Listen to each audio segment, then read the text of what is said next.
build on topics, whether conscious or cosmic. It's never nonsense, mega levels or microscopic. It's a Killah Priest project, AD control the rocket. Before we land the plane, many things we engage and explain. The unexplained, without mask. Welcome to the Killah Priest podcast. Killah Priest podcast. Yeah. Check 1 2. I feel like I'm too loud. Check 1 2. Check 1 2. Yeah. What's good? What's happening, y'all? Welcome back to the Killah Priest Podcraft. I'm your temporary host, AD/engineer/producer, all that, holding it down for now. Priest may be joining us soon in the Zoom. How y'all doing? Welcome back. It's going to be a wild show, as it is always. It's always a wild show. It's always getting wild. You already know. Shout out to the craft. Shout out to, I see you, Andromeda. He's got my lyrics in there. I see you. Yo, appreciate that. That's cool, man. Moochie in the house. Hold on. I'm just doing some alignment right now. Gotta make sure everything is aligned. Yeah. Brian Douglas in the house. Yates Beats. We got Oni in the building. What's up, Oni? I'm still waiting on all that. Tribal Chief Salinas in the house. He says, what's good, AD? Holding it down. Gavin Shaolin. Oil House in the house. God, Mind, and Body. Man, y'all got some good names, man. It show, your names show the depth of your mind. That's interesting. Very cool. FG Postmortem. Kurt Gobang. Ben Frank.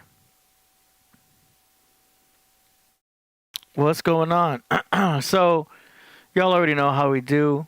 We're chilling in the room right now. We got Priest going to be joining us soon. We got a special guest coming in. I won't reveal that yet because the guest won't be able to come in until 7:30. But it's going to be a cool guest. It's a guest that I like because it's on a topic that I enjoy. Oni says, yo, you flow on Priesthood track is dope, Eddie. Thank you very much. I loved it. That track was fun for me. I was really feeling that beat. I liked it a lot.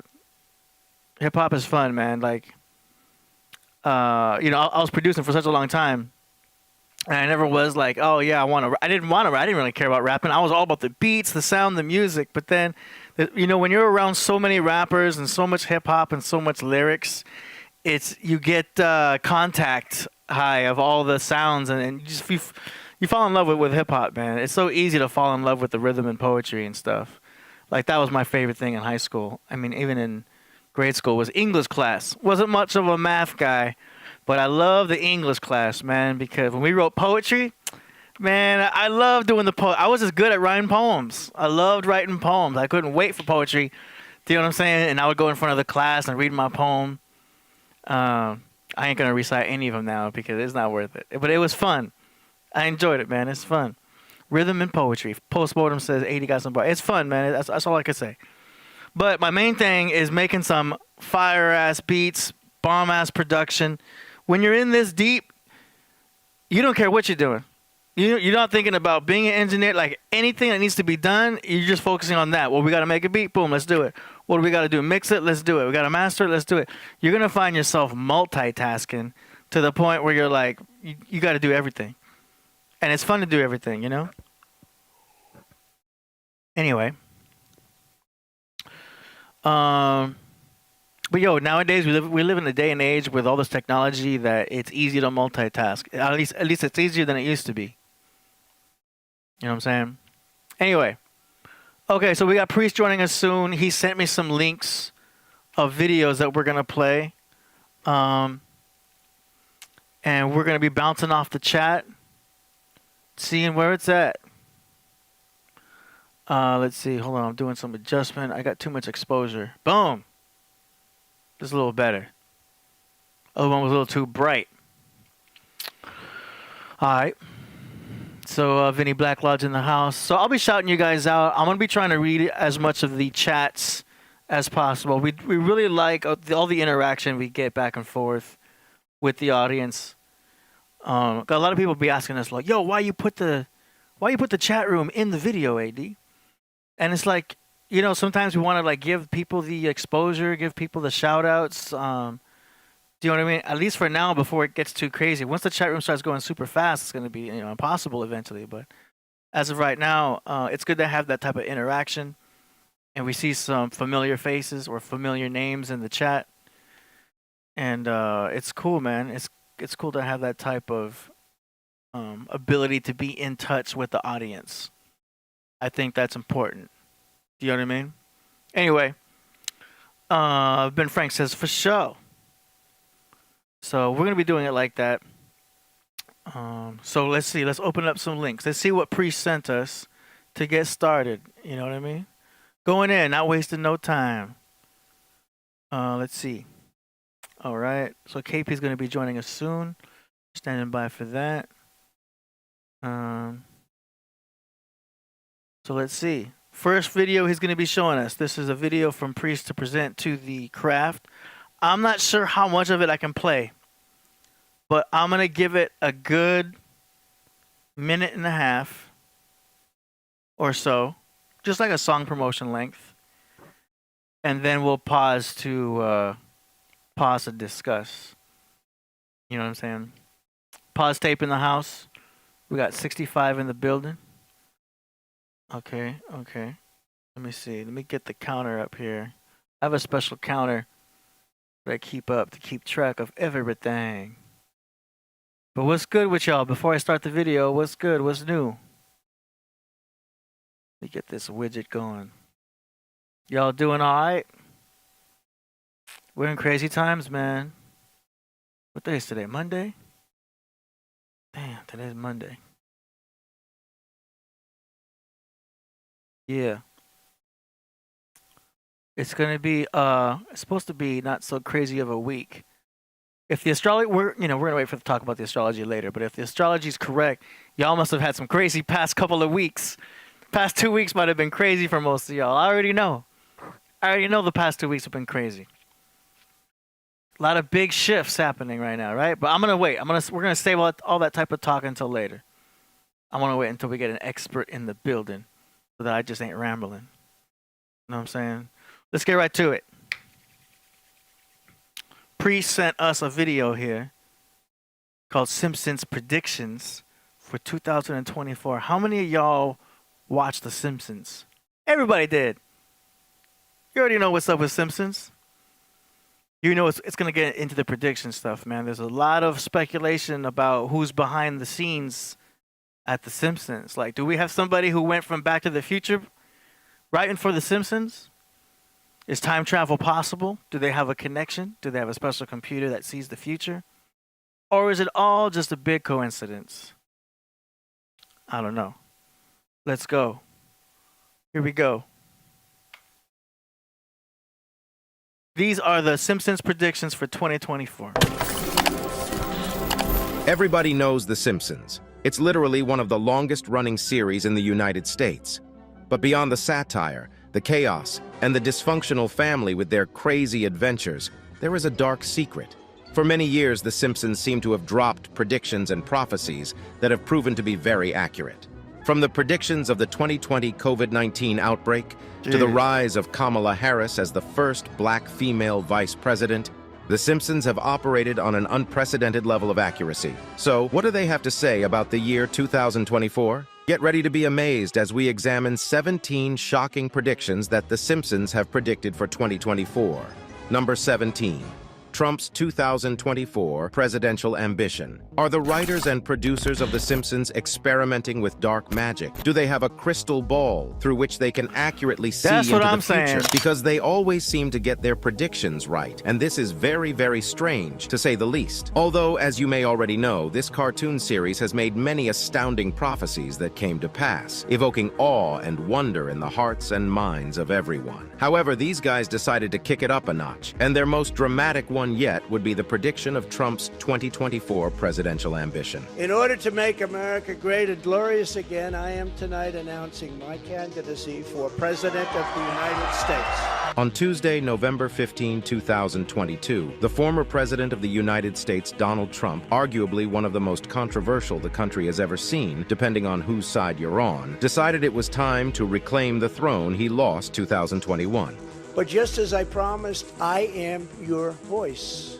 In his usual grandiose fashion, Trump took to the stage and proclaimed his ambition with these iconic words. In order to make America great and glorious again, I am tonight announcing my candidacy for President of the United States. That was when the screenwriter for the series, Al Jean, decided it was their time to shine again. Sharing a scene from a 2015 episode of the animated series, Mr. Jean showed the world that somehow they had predicted this way before Trump ever declared his intentions. In the 2015 episode titled Bart to the Future, Homer Simpson can be seen as he seems to fly past a sign in the background, which read Trump 2024. Coincidence? This was even before Trump was ever president. So this revelation has been driving everyone crazy online. But as crazy as this prediction is, this next one takes it to another level. Number 16, AI robots take over.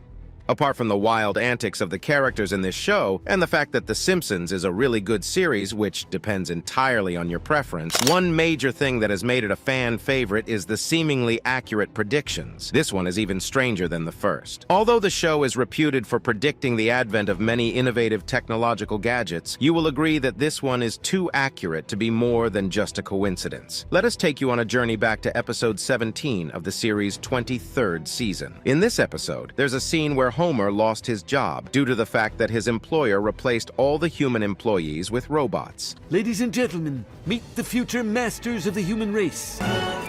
Sounds familiar? You fool, these are robots. Well, considering the astronomical had strides that that have been made in robotics and the development of artificial intelligence, could it be possible that in the near future, maybe even 2024, humans will begin to lose their jobs to artificially intelligent robots? Okay, let's pause it right there because we ain't trying to play the whole thing. But yo, pause on this because we've always had that type of prediction about futuristic robots. And, you know, I know, shout out to Sophia Stewart, who did The Matrix and Terminator. Do you know what I mean? Because that really got us thinking. Do you know what I mean? Like, Sophia Stewart was the one behind to really show us the possibility of what may happen. Like, that's crazy. But I don't think we got to worry about it in this lifetime. Do you know what I mean? Maybe, like, give it another 300, 400 years. Do you know what I'm saying? Everything's moving fast, yeah, but it's like, it's nothing that we really got to worry about. You know what I'm saying? That's what I'm saying. You know, people will be like, yo, AD, they're going to have all the fast food places are going to switch to AI. Nah, you always going to need a human back there and people back there. That's what I'm saying. It might make their job easier. They might have things that make it easy for them to express what they got to do. But, yeah, I don't buy into that. Like, we got to really worry about the job situation and stuff. Oh, we got our guest already here? What? No shit. But that's my take on that. The other stuff about the presidential thing was kind of crazy. You know. But at the same time, you got to consider, are people just reaching? Is this just content creation? Is this just a coincidence that they're able to not necessarily predict, but because they're the stars of the show as far as being able to put content out with animation and stuff like that, the writers, of course, can project, wouldn't it be crazy if? It just so happens that sometimes truth is stranger than fiction. Sometimes our reality is what's crazy and not the storytellers, because the storytellers are kind of just putting down like what ifs. I think it's possible that the what ifs and their speculation of like what would be the craziest thing to happen, let's make our animation stuff about the crazy. It just so happens that life literally is that crazy, so that when you're trying to imagine what could be the craziest thing to happen, that actually happens. You know what I mean? And you've got a 50-50 bet. Like, there's a lot of stuff that happened in The Simpsons that didn't happen. Like, we never talk about that. You know what I mean? Yes, a lot of stuff is hitting, but it's not like every episode is showing prophecy. You know what I'm saying? It's just like, oh, hey, they got that one right. You know what I mean? And based on the laws of, ratios and the laws of probability and all of that, numerical type of stuff with what can actually happen, they're going to, a clock is right, even like a broken clock is right twice a day. Y'all know that phrase already. I don't know. But it's interesting to see the correlations of what is hidden compared to what is not. Because like I said, not everything in The Simpsons has happened. So we got to consider that. Always consider both sides of the scenarios. But, yeah, probability. Shout out to Ben Frank. That's true. Calculus. Man, when I went to college, I passed the algebra class, right? And, like, you get to choose your math classes. I'm like, let me be crazy and take calculus. My dumb ass at the time thought that we were going to be using a calculator because it's calculus. Because I thought, well, they must be using calculators in calculus class, because why else would they call it that? So I show up to class. I'm bringing my calculator. I got the bomb-ass one, that big, long calculator. I didn't even know what half the buttons did. I brought that into into my calculus class. It's the first day. I'm like, this is going to be cool. And I looked around, and no one else had a calculator. It was just me. I'm like, yo, where's your calculator, man? It's calculus class. They're like, nah. They don't, you can't use calculators here. I was like, what are you talking about? It's calculus class. It's a calculator. They're like, no. They showed all these weird grids and graphs and shit. And like, it was overwhelming, man. Like I said, I'm an English person. I had to drop out of that class. Wouldn't even let me use my calculator. Anyway, that's that situation. See how much of a tangent I can go into? I believe our guest is here, but I don't know. Whenever you're ready. Okay. So while they get set up there, you're early. Wait, you're muted. You're muted right now. Can you hear me? I'm not hearing you. Check your microphone. I have headphones on, but There you go. can you hear me? Now I hear you. Lame. Let me try to put on these other ones because Maybe it was trying to. no, it's the headphones. Oh, okay. I don't know why they don't work, but let me see. Let me try these Do because some rearrangements in here.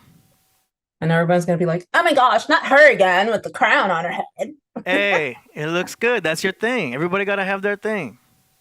Don't be mad, y'all. It's okay. I'm back because it's not going anywhere, y'all. It's not going anywhere. This might look ridiculous, but You made it here. I'm glad you made it here early because I was afraid you were coming at 7:30. oh no. Well, need a little bit more advance notice, but I try to do what I can. Yeah. Can you hear me? Hey, we appreciate that. Yeah, we hear you good. Okay. I'm gonna have to wear both of them at once. Okay. Nice. 1, 2, 1, Okay. 2. Man. So what's good? Okay. Where do we even begin? All right, I'm just firing off because like I've just been seeing way too much stuff online with astrology that as an Aquarius, we're always ahead of our time. I'm having a lot of I told you so moments. So that's that. But seeing it a lot in popping back up in music, because I saw this big like blog on Instagram that has almost like 500,000 followers posted a thing was like, rappers and their zodiac signs and how it affects their music. And so then I went back and did a lot of research as to like what artists have used astrology in their lyrics, and there's so many. There's like a lot. Yeah. So it's something that's not new. I mean, everyone from like Beyonce, YG, Outkast, let's see who else, Lady Gaga, of course. There's so many people that it's like, y'all, just get with the program. There's a reason why they're talking about it. Yeah. So I've been making TikToks about it to kind of explain what it all means. Yeah. No, I seen you've been busy. I see your posts. You're doing a lot of promotional posts. Your TikTok thing is happening or something. Content creation is just a lot of work. And then trying to make it in more of a digestible way, because there's astrologers who've been doing it for a long time, and they kind of cater to people who already know, and so they can talk in that lingo and whatnot. But Yeah. me being like a former teacher and having a background in special ed and just knowing how to break things down for like younger people, children, I think that's my avenue. Like, not using all those terminologies that people aren't understanding, but I wanted to cater to like people who have zero idea about what it is and how to use it and what it's all about. So Yeah. No, you're doing the world the service. That's awesome. Because there's only so many astrologers that are like doing it right. Do you know what I mean? And I don't like I'm very straightforward, straight up, like real deal, like gonna tell you the positive and negative aspects of yourself. And so there's a lot of like cookie cutter type astrology on there. Oh, where yeah. they're just all happy go lucky. I'm like, that's not life. Like, tell people that they're a little too aggressive. Tell people that they, need to stop gambling so much because they have the energy to lose money. Like, tell people the real. Yeah. That is what bothers me. So if people are ready to hear the real, then, by all means, contact me. Well, for the longest time, people were becoming disenchanted immediately from astrology by looking at the back of newspapers. Yeah. And it would say horoscopes, and people would read those and be like, "Oh, that's so general." Like, all those. Yeah. It's just a blanket statement. How can they say such a thing? But without going into further research, people were just like easily disenchanted by it, and like. Yeah, I mean, because I think it's just like the sun sign, or the layers to it. It's like crazy. I mean, every day I learn something new about myself, which is like, oh, I do that. I do act like that. I am like that. And so, I've been having readings with like, of course, most everyone is a stranger. And so, like I had a guy the other day where I was like, okay, I said, be straight up with me. Have you ever engaged in any illegal activities? Wow.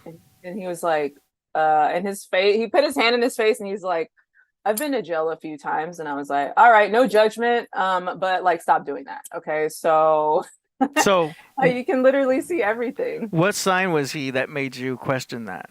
Well, it wasn't a sign, it was a placement. So, wherever a placement is, like in a certain house, if it's retrograde, what planet is it? Like, it's not a sign. It's the placement, the house, the zodiac sign associated with it. So yeah, a lot of criminal activity, I've seen, but like I said, no judgment, because like we don't choose our charts. I mean, do we choose our charts? I've heard that. I don't know. Yeah. Maybe, I don't know. But overall, I look at it more of like just making people aware of the energy that they have. It's not something to like judge because you don't know. Like, you didn't know. You don't know where that's coming from. So. Well, we're going to be doing some cool, like talking about things. It'd be good to be talking about later on about what's happening in the world, in the Jupiter aspects. And then we've got someone in the chat who wants to throw a little, if you want to do a quick reading on them real quick. He's kind of a skeptic.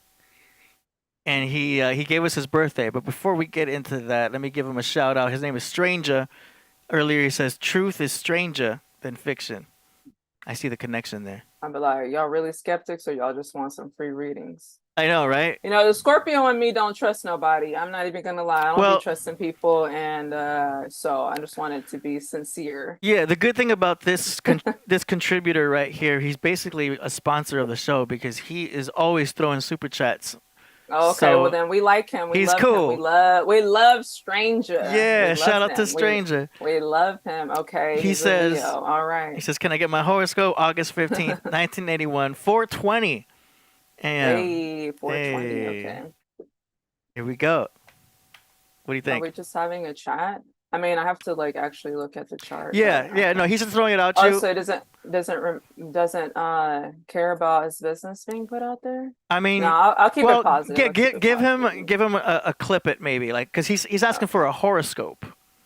So I mean, like I don't do no future predictions. yeah, That's what I don't do. yeah, So I don't believe in predicting the future. I don't believe that that is a thing, because I've seen plenty of astrologers say things and I'm like, that hasn't happened to me. That's not a thing for me. So I do have more of like behavioral energy. Like, I think he's probably asking for a reading, but doesn't know. Is basically asking. He thinks horoscope is reading. so a horoscope is like more of like, I say, like future predictions. I don't do that kind of stuff because I don't need somebody to say, you said I was going to be a millionaire and I am not a millionaire. So I don't, I tell people like the energy that they have, or also like childhood stuff. Why, like I had a girl on Tuesday, who doesn't have a good relationship with her mother, and she actually had the same placement as my mom, which would be of course my grandma. So being able to talk to people through those kind of things, anything that is in the past that happened, and then I tell you where that came from or why that happens or why you currently are going through what you're going through now. So Let's see. my internet is like very delayed. What in the world? I paid the bill. Okay, I paid the bill. Stranger, what is your location? Like, where were you born? Because we got to kind of know that too, right? Why isn't my phone working? Let's see. Let me do. I don't know what's going on with my internet. Like, it's just my phone is just black. Oh, and there it goes. Where do you normally get your do you look online for like looking at charts? Do you go to Cafe Astrology? No, I don't use that one. I use like now I'm studying Vedic astrology. Oh wow. So there's different sites for that, but one, it's called Cosmic Squares. What the heck? Why isn't this working? Yeah. I'm gonna do this because I love a good skeptic. Yeah. Do you use any of the moon apps or you've heard of CoStar, I'm sure. No, I don't use CoStar. Okay. Because it's not run by astrologers, and it just has like a bad rap to it. And I think also, like I said, the apps can give you like a little taste, of something, but they don't go in depth. They won't show you like, okay, what do these two things mean together in this place? Some do, but I'd rather look at it myself. Yeah, I don't know what's going on with my phone. It's just like stuck on. You got an iPhone? Yeah. Oh, you got a. I got an Android too. Yeah, so that's what I use. People give me shit for it, but I'm like, yo, I'm all about that Android. Yo, they're like, how you not gonna have an iPhone? Like that's crazy. I'm like, bro. Yeah, and my Android always works like faster than the iPhone. I don't know. Like, that's why I have both. I can't get rid of it. Just won't let me. But I don't know. Maybe it's my internet. Stranger. It's just like stuck on a black screen. Oh yeah. So that's not Mercury retrograde because we don't have that yet, right? No, it's just my internet. I'm like, what the heck? You may have to reboot. Like reset your phone, yeah. All right, so anyways, let's talk about the big astrological carousel in New York. Have you seen that? Well, before we get there, should we give Stranger anything about, because I'm looking up his chart right now, but well, I mean, that's what I was trying to do. So in the meantime, while my phone reboots. Oh, got you. Yeah, and then on my computer it's doing the same thing. So sorry, I completely forgot you were gonna use your phone for that. Yeah. Okay, so Stranger, we're waiting for your location. To send us your location. Yeah, like where? Okay. Exactly. So as soon as he sends that, I can look up his chart over here on my end. Okay. So go ahead. You're talking about the carousel. Yeah, there's an astrological carousel in New York on Fifth Avenue. It's like 10 stories or something like that. And people were getting upset because they're like, my taxpayer dollars are going to this. And I'm like, so some people are like, witchcraft is coming to the United States. Oh my gosh. But, all those kind of things that are popping up, like it's not going anywhere. So I do believe that there will probably be some kind of like manipulation through either like a big public figure, or they'll boost someone who isn't giving like the real about astrology. Or we'll make it like a little cutesy kind of thing, because those are the people that I see are getting like boosted. But if you tell people how they can use it, how they can use it to their advantage, then I think that's what whoever's in control doesn't want people to know. It's gonna happen all through these YouTube shorts and TikToks. Yeah, that's how the world is learning of these things. Like it's the only way to hit the masses, because it's not going to be on TV, it's not going to be on the news, it's not going to be anywhere else, but it's going to be a YouTube channel, a YouTube short most likely, because that's reaching the masses the fastest is the short form content and stuff like that. You've seen this guy online talking about numerology. He's blowing up. The Gary or G something. Yeah, like I don't know. It's kind of hard for me to look at those people. I mean, I do believe in numerology and the numbers and stuff like that, but sometimes it's like, why are they pushing these people and why are they allowing them to have a platform? Well, don't forget, it's TikTok and social media, so it's just like what we're doing here. He's recording it in a podcast, and somebody behind the scenes is clipping it up and just throwing it out there. Yeah. And now it's getting circulation. The guy's talking a lot about Chinese astrology. He's really correlating the numbers. He's taking people's birth dates and adding them all up and bringing it down to a double digit. Have you seen that? And say, oh, you're a 33, or oh, you're a 32. Yeah. Which is I don't know how he's doing that. I'm still learning how the double digits work. I'm familiar with how you're an 8th path life number, you're a number 4th path. And all. I mean, I have a book that I, because a lot of information is in books, people. I don't, it's hard for me to really just look online for stuff. I really like to look at books. I mean, anybody could write a book too and put whatever kind of information in there as well. But, I do look at books and how to, come up with these numbers and stuff like that. I don't know what is happening. Because there is a numerological correlation with astrology as is, because we know Aries is 1, Taurus is 2, Gemini is 3. And when you're doing the houses, you're still using that same aspect. Yeah. With the Go ahead. Oh, no, I just had it because I was just thinking of a guy who had a message. He commented on one of my posts and he was like, numerology is better than astrology. And I'm like, it's the same thing. You need numbers. You need your birthday and time numbers in order to. Oh my gosh. Yeah. Astrology is kind of just showing you what does 1 mean? What does 2 mean? What does 3 mean? What does 4 mean? Yeah. And then there's layers in between those with the deacons, having 3 deacons in each sign. It's interesting meeting different types of Pisces. Because I'm the second deacon, but I'll meet a first deacon and meet a third deacon and see whoa, this one's more aggressive, but he's closer to Aries, and this one's more spacey and he's closer to Aquarius. It's it's interesting. Yeah, I literally said that in my YouTube video, but like I said, I didn't even use that terminology. I was like, there's 3 sections or 3 types of Pisces, or 3 types of, there's a group 1, group 2, group 3. So that's how I'm trying to introduce it to people. Because when I start using the terms, they're like, what are you saying over there? I don't even know. Yeah, I didn't really get it until people started breaking out charts. So with Santos Bonacci, he would show the diagrams, and when I got a visual of it, for me, I'm a visual person. Once I saw it, I'm like, oh, this makes so much sense. It's the Holy Cross, and you see the 4 Gospels, and it's so incredible. Yeah. I love him. I want to meet him. I want to have dinner with him. I want to sit one-on-one, have a conversation. We've had him on, we've had him in person on the show. That. I've watched some of it. Yeah, I've been watching his videos lately. I was so excited. I just love people. A man with knowledge is the most beautiful thing. Well, I mean, doesn't Aries matter about money or nothing. Yeah, he said he was Aries and a Leo rising, I believe. Yeah.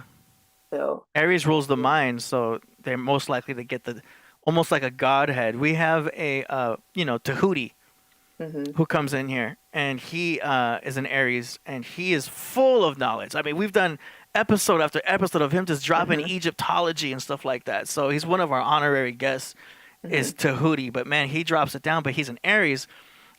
He's skeptical about astrology, but I can't help but notice that he always has a prominent hat. You know what I mean? The man has it's like a top hat. Yeah, it looks dope. Know. It's cool. It's his thing, but it draws attention to the head, which we know Aries rules the head. Do you know what I mean?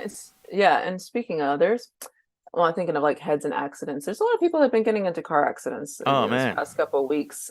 So, just be aware of driving people because there's a lot of chaotic energy out there. Mm, Stay off your phone for when you're real. driving. I mean, Oh, that just makes me mad when I drive and I see people on the phone and I'm like, it's because of you. yeah. Not to mention it's holiday season, Mm-hmm. so Mm-hmm. everybody be careful driving out there, regardless. Yeah. Did he give his place of birth? Stranger, we're waiting for you to send us the location of where you were born because that does make a difference in your chart. It does. Let me. Yeah, I even had somebody I did a reading and they were off by like 10 minutes and it shifted their whole chart. I'm like, you need the exact time, not a guess, not a, I think it was around like, because then you're gonna make me look crazy saying Yeah. stuff that's not even, you're gonna be like, nah. Yeah. Oh. Well, that's where at first when I was learning the astrology, I thought to myself, well, the rising is only what people think you are, so that's not a big deal. Like I kind of brushed it off. And Mhm. as I learned more and more, I'm like, yo, the rising sign says a lot about Mhm. how you do things, like your style and the way Mhm. you present yourself. And I'm like, yo, like the rising signs looked more important to me, basically. Mhm. Mhm. So that's Yeah, why, that's you I know, mean, go well, ahead. that's how I was saying that's how I you know, am seen to the world. Mm, Darker, like, wearing black, like very, I want to say I'm shy, but I watch people first before I just start talking to them. And hmm so that's the conflict I've had with my own dad is like, he's like, you don't talk, you don't, but he's a Leo rising and a Leo sun. So he's very like chit chatty, wants to be the center, wants to talk to everybody, wants to tell stories, wants to do all that. And I'm like, no, I'm okay. I'm okay with just like watching everyone else, but I need to do a little bit better. Yeah. Well, we just had that new moon, right, in Scorpio last week. Hmm. So that was a big shift for everybody, right? Yeah, well, having like just Scorpio placements in general. I mean, I've been trying to keep calm because I have like what's called, if anybody doesn't know, a transit where your planets transit over your houses. And so you start to feel that energy. So in my first house of self, I have the Mars transiting there and also the sun at the same time. So I'm a little bit more angry. I won't be wanting to fight when I'm out there. So I try to Mm-hmm. stay inside as much as I can. I'm getting like, I'm like more aggressive. And so that is something that, I think people should look at whenever they're going through a certain situation that they don't normally experience, to look at Mm-hmm. their transit chart and see what's happening in the house of that theme of whatever it is that you're going through. Yeah. Well, Um, that's the secret hack is because mhm, once you know your own tendencies, you can mhm, adjust. mhm. And I think that ability to adjust is what takes you out the matrix because now you're no longer just following into this natural um, timeline, let's say. Yeah. I've been watching a lot of Marvel, so I'm in this multiverse kind of, Yeah. People have been watching that low key. oh, it's Um, amazing. mhm, I love Loki, but like I like that yeah. idea also of branching timelines because it does make sense, and you can kind of use that when you talk about astrology. Because I feel like if you don't learn astrology, you're following a certain timeline that's going to happen Yeah. automatically from you not knowing how this Mhm, world works, mhm. and then learning astrology and learning yourself, learning other people, forgiving other people. I feel like that's a nexus event, like what would Mhm. happen on Loki, to where you branch off a different timeline and now you have a whole different set of experiences based on your new knowledge. That's how Yeah. knowledge is power because you're Yeah. literally able to change your own destiny because now you're not making decisions the same way anymore. Oh yeah, no, for sure. Like I had a reading with the girl this morning and she's been going through it like hardcore, just losing everything, home, car, living here, living there. And so, having several jobs, like just can't hold a job. But then when you look at the chart, you can see, you know, this area of your life is going to fluctuate at this time or just all the time. So once that problem or issue arises, you don't put so much blame on yourself, or you're not so like, oh, it's me, what did I do, why does everyone hate me? You're just kind of like, well, here we go again, and Mm-hmm. you just become a little bit more accepting of stuff that happens to you. And it's unfortunate, but the biggest thing is like accepting and then also living in the present, because you can't control what happens tomorrow. Mm-hmm. You know, so that's where I'm at too. I'm like, well, here we go again. It's a giant video game. Here we go I again. feel like I know, it's crazy. we're playing the most advanced, version of Sims that you can ever think of. But I think there's a lot more divine control.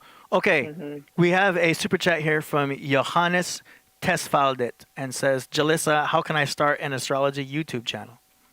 You just make one and you just start talking. Honestly, I don't know specifically what that question really means, but when within my own YouTube journey, all content creation journey, like I just start talking. Like you just talk about your own experiences, and you don't cater or change yourself to make it like fit this YouTube community. Because I had somebody yesterday tell me, you don't do like, hey guys, welcome to my YouTube channel and I'm like, why would I do all that? I just get on and I'm like, okay, this is what this means. Yeah. Very straightforward, very like, I don't have an intro. I don't have no song at the beginning. Like I get to the point, because I'm somebody who's very get to the point. So I know that there are other people who have my placements, who have my same energy. And so you just operate in your energy and how you are. So there's people who I have studied from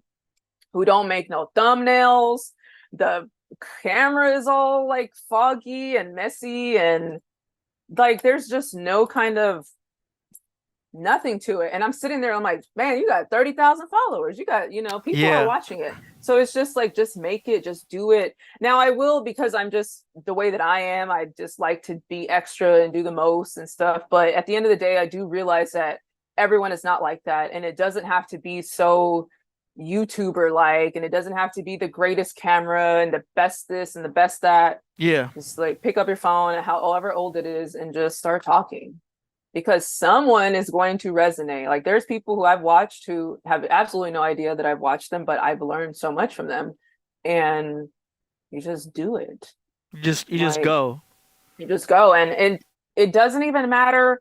You got 2 followers, 100,000. Like I've learned over the years, and especially being in music and the industry, like followers don't mean influence. Followers also don't mean money, because I've had people who have 200, 300 millions. I have one girl, 5 million followers, who like they come to me for access or answers or something. So to not focus on like the numbers, not focus on like that kind of stuff, because it doesn't mean anything at the end of the day. And there are people who buy their followers, which is so obvious. Well, sometimes. I can tell you're growing fast.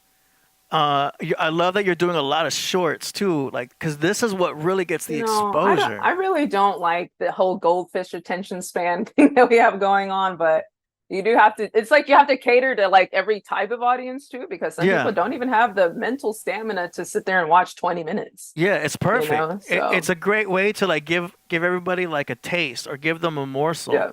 Do you know what I mean? And like that's quick. And the reason why I can tell you're blowing up is because I saw you pop up on a channel that I have that isn't even subscribed to you. Oh. And it was but I do astrology stuff on there too. I'm like, dang, tag me, y'all. And you popped up. I'm like, yo, it's Jalisa. How does it know I followed? I'm like, oh, I'm on a whole different account. And you still popped up in the astrology world, so I can see that you're growing fast from just your shorts.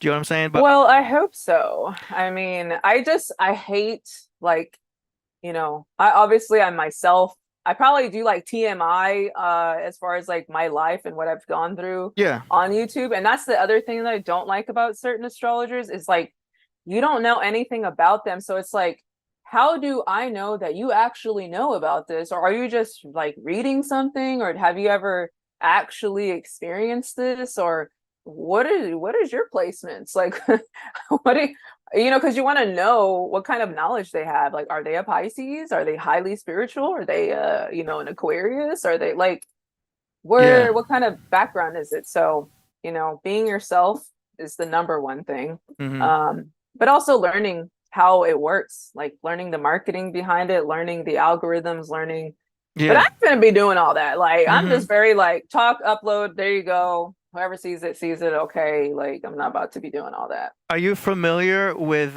Christopher Witecki?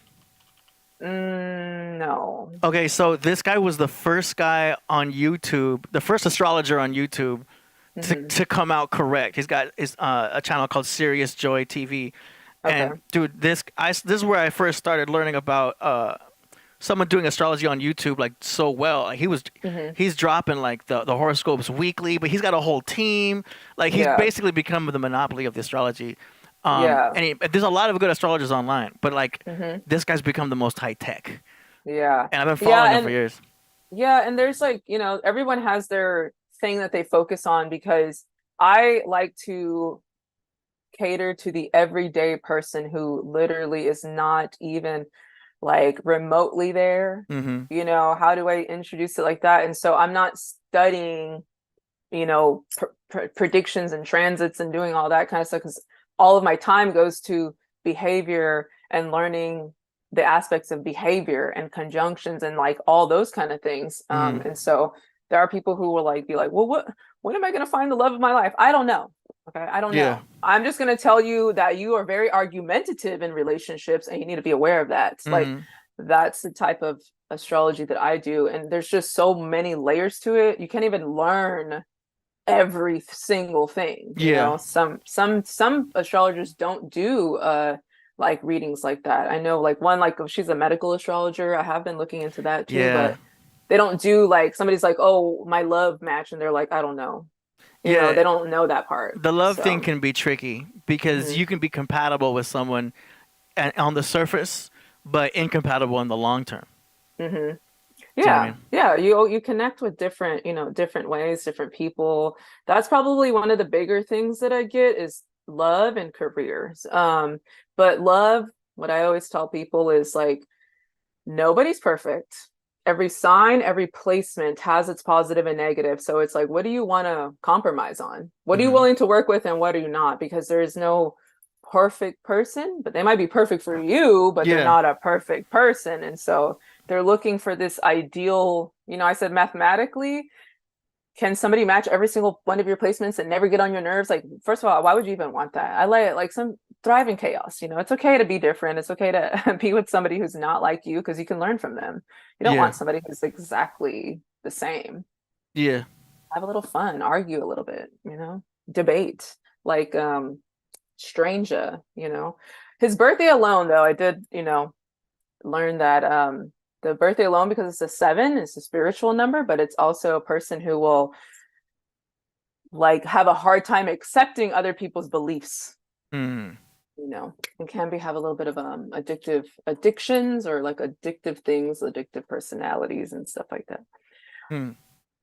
So he is definitely a devil's advocate on this show. Yeah, that's August 16th. Anybody else who's born on August 16th, they're going to fight you on your views. Now you said 7. Is that because there's Libra energy in there, and Libra energy is, even though he's a Leo, but because he's a 7? A 7 is just a spiritual number. Okay. Usually 7 people are either like spiritual. So like, let's take like school. Like in school, you were either super creative or you were like very scientific, analytical, but it's never both things. It's always just one or the other. But it is a spiritual number, so they will look into those type of things. I was just guessing because I know some Libras like to argue.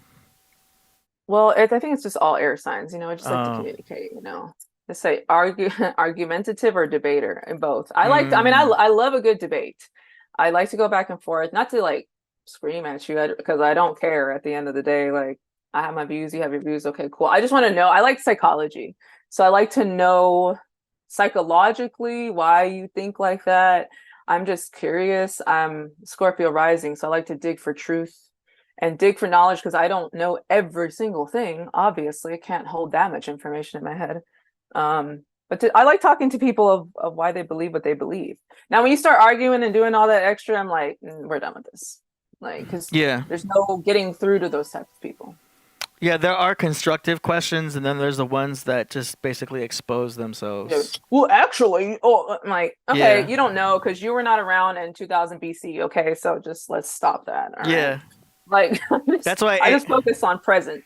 If I have an opposing argument, I'd say something like, "Oh, that's interesting. I heard someone say that blah blah blah." Yeah. That way, it sounds like a third party argument rather than an argument. You know what I mean? Yeah, and it's so funny of how like how many strong opinions people can have about things that they weren't even alive to witness. It's just something that you read. And so I focus on reading somebody's chart and then seeing that behavior or that placement in like several different people and then seeing them say the same exact thing. So the patterns within that.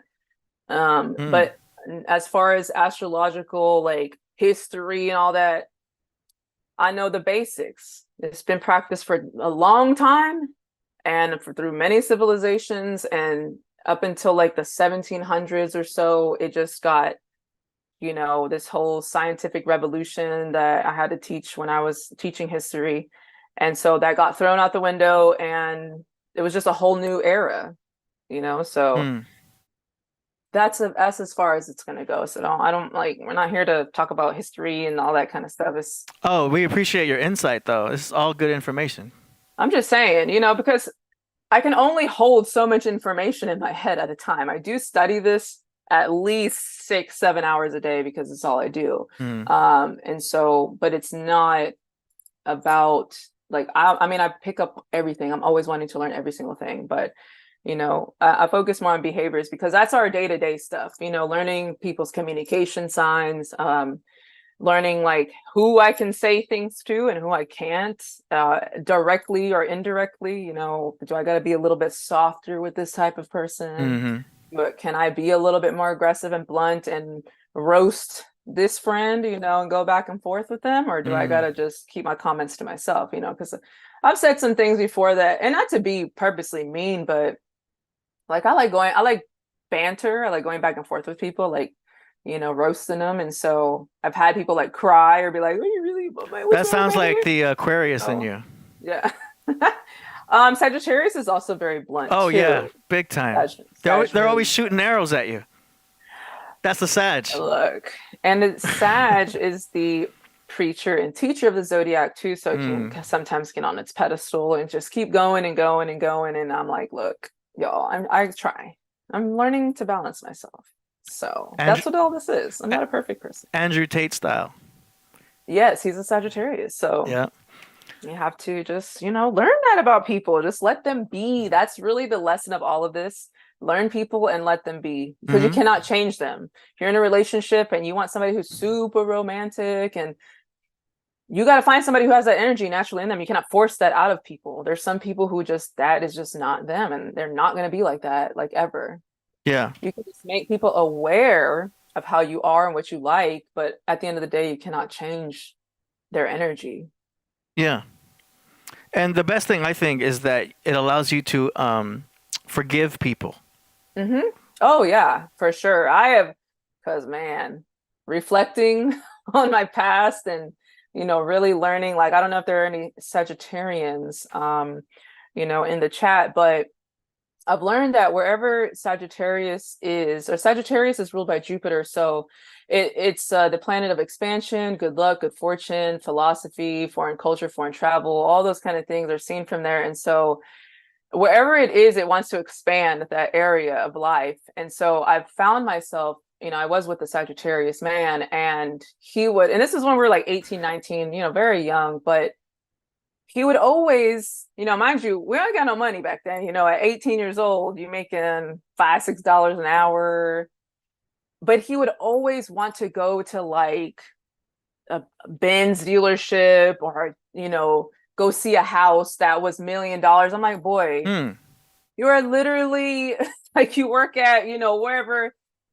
But going back and thinking about that, I was like, oh my gosh, he was putting himself in a space that he wanted to be and grow. And I'm going to visually put myself there. And so, but I would get upset. I would get so mad. And I'd be like, you're embarrassing me. You know, we don't have money for this. Why are you even talking to that person when you know you don't have it? Now I know where it comes from. And so that's what all of my experiences have been. And that's what all of astrology is when you learn it, you start to be like, oh my gosh, I got mad at this person for doing that thing.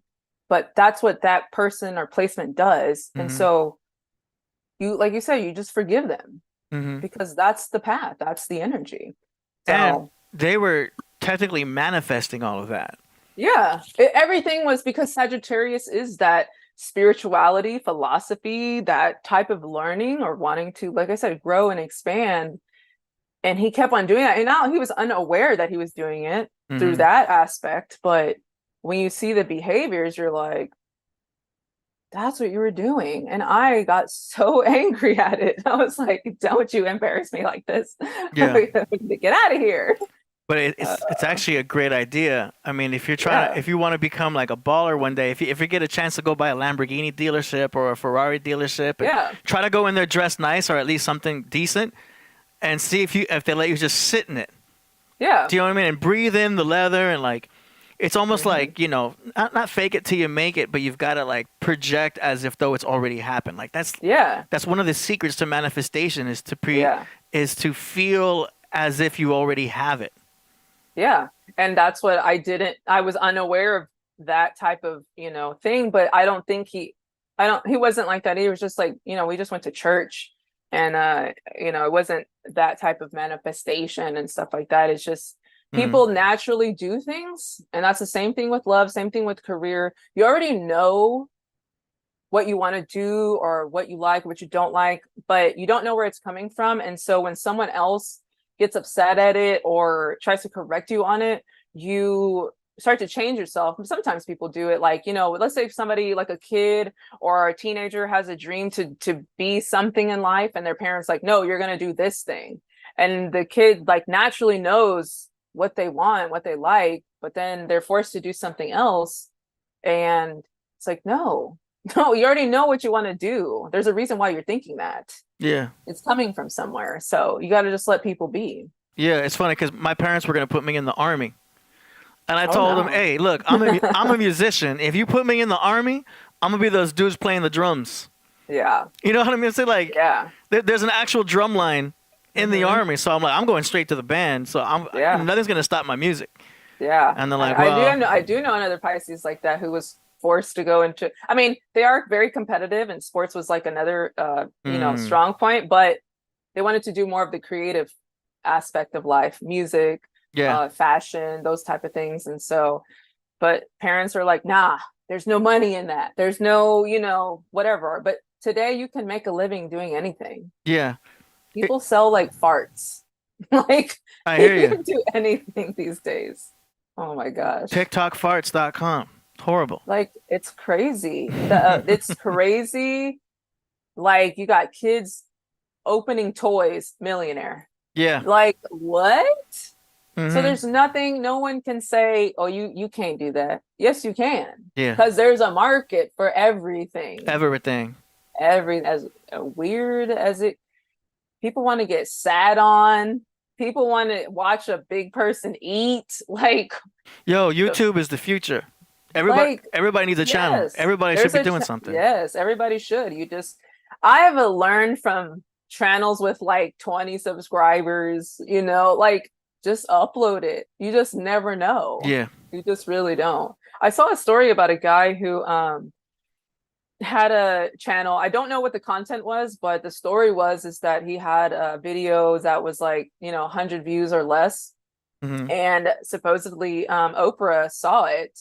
And so then he got a job, you know, from his YouTube video. I don't know what it was about, but you know, there was a story on it if you Google, you know, YouTube guy and Oprah. But yeah, the lesson from that is like, just upload it and don't worry about the numbers. Just do it. You just need one. That's it. You just need one person. That's right. And especially nowadays with the shorts, I'm telling you, like the shorts are the secret to getting yourself out there. Starting a new channel, I'd go right to making shorts. And then making videos, if at all. Some people have whole entire shorts channels. Fella B says, astrology is the mother of all science. All is a tomb. I know.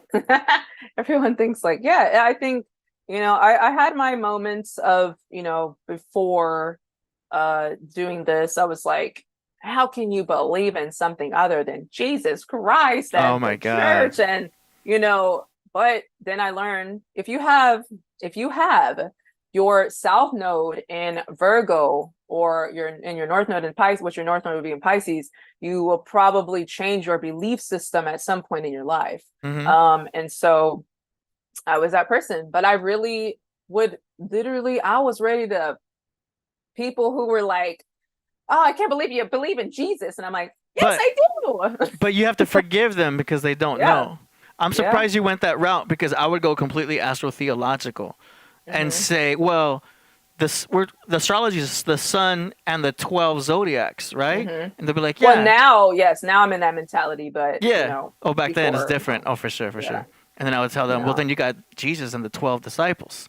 And start showing them the correlations, and they're like, whoa. Speaking of, let me look in here real quick, okay, because I want to brag about this. Look at my closet. But so my dad, so this is what I was talking about Leo energy being creative. So my dad is an artist, and he drew this with a pen. Whoa.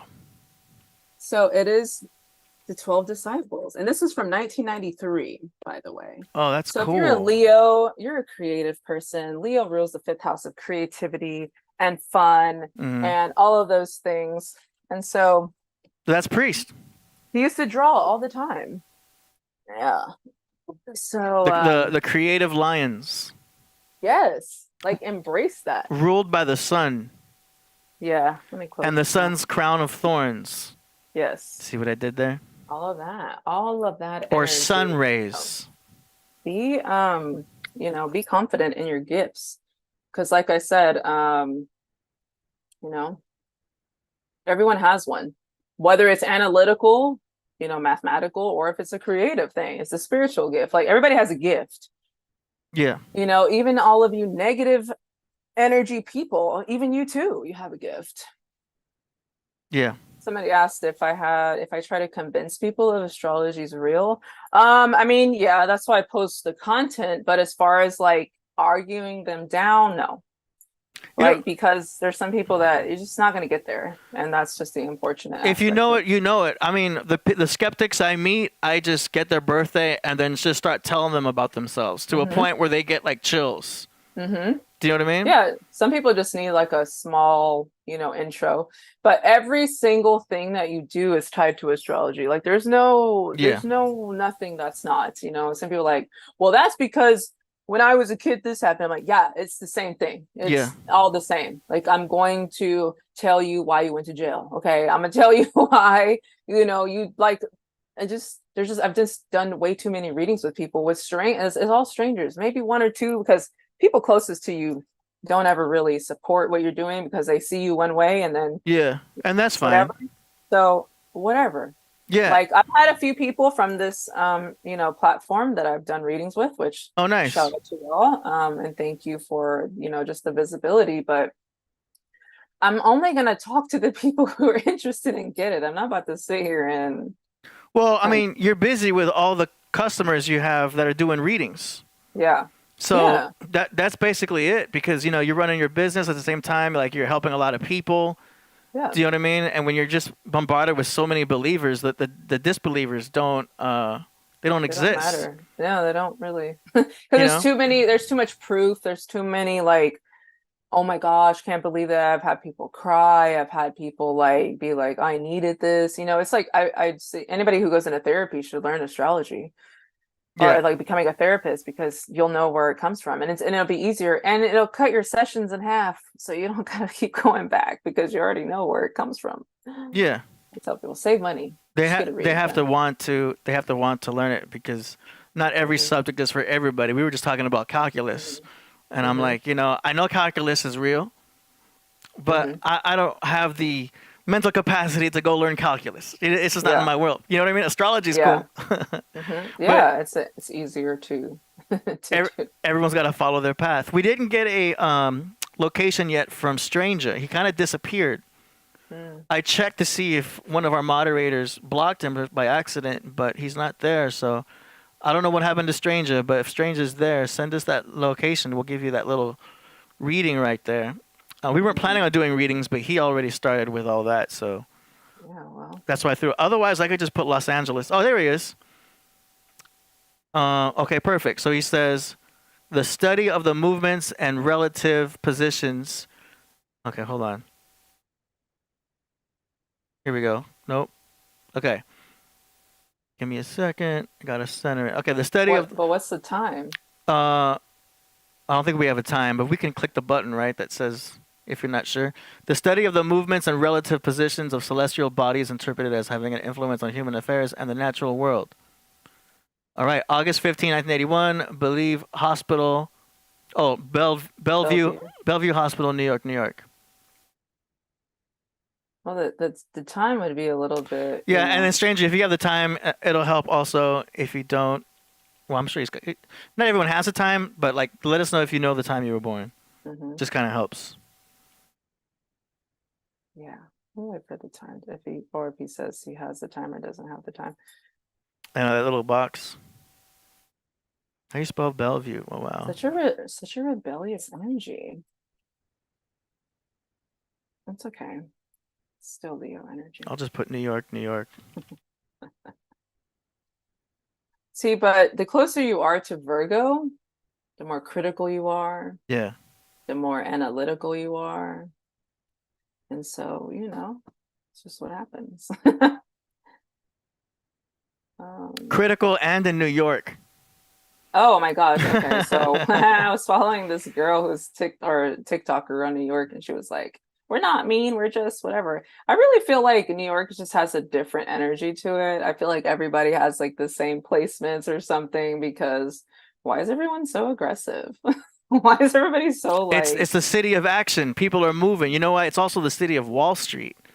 So because of that, it's also the city of money. You know what I'm saying? The Big Apple. It's like a heart artery. There's just so much traffic happening with movements, and even the fashion industry is huge in New York. Music industry. Yes. It's such a powerful metropolis out there. Yeah. I can't wait to go, but mostly just because I want to try the pizza. You never been? No. What? But I eventually will. What? Because I heard they have some bomb ass bagels. Yeah. Did you just put a laugh track on? I gave myself a laugh track. Oh my gosh. I know. Okay. It's even more strange when I'm not even on air. Like what? I should have done another one there. Oh my But gosh. I can't keep up. What was the year again? 1981. Oh, 81. Okay. And Washington? In New York, New York. Oh wait, you said New York, yeah. Ooh, he's an Aquarius moon. He's like Priest. Rebellious. Is he an Aquarius moon? Yep, Priest is Aquarius I've never moon. heard of New York. Mercury in Leo. That's why he's confident. I don't want to speak ahead of you though. No, you do what you need to do. I was just breaking them down. He's got Venus and Virgo. So he loves to be critical. Okay. Oh, Stranger says 4:21 a.m. Oh, 4:21. Oh, that's right. He told us earlier. I forgot. Are we like so okay. Oh, look, they're giving me. No. I'm already getting addresses to pizza places to try out. Robbie Max on Ventura Boulevard. True and Living. I'm not being goofy. I am goofy. Shit.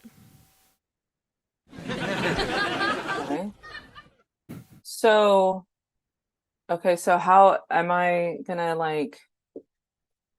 Am I keeping it light or am I? Yeah. Okay. Well then, I won't say this then. Yeah. Just give him all the good stuff.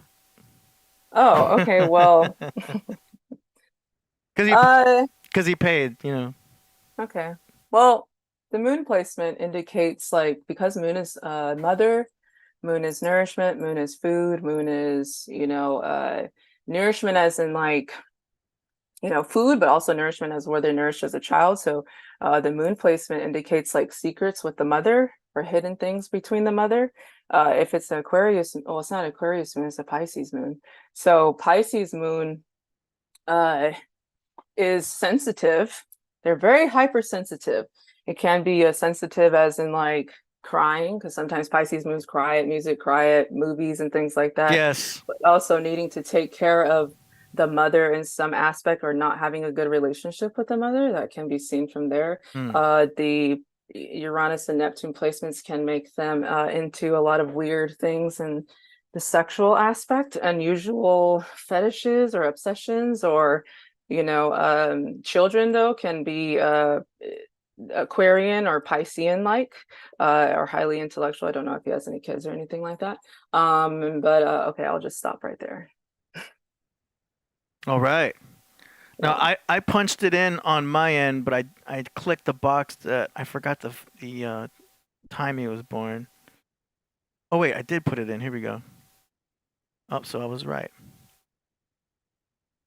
I was putting his chart on screen for the whole world to see.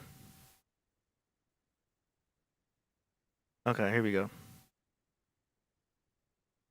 So yeah, so you got a Sun in Leo, Moon in Aquarius, his Mercury's in Leo.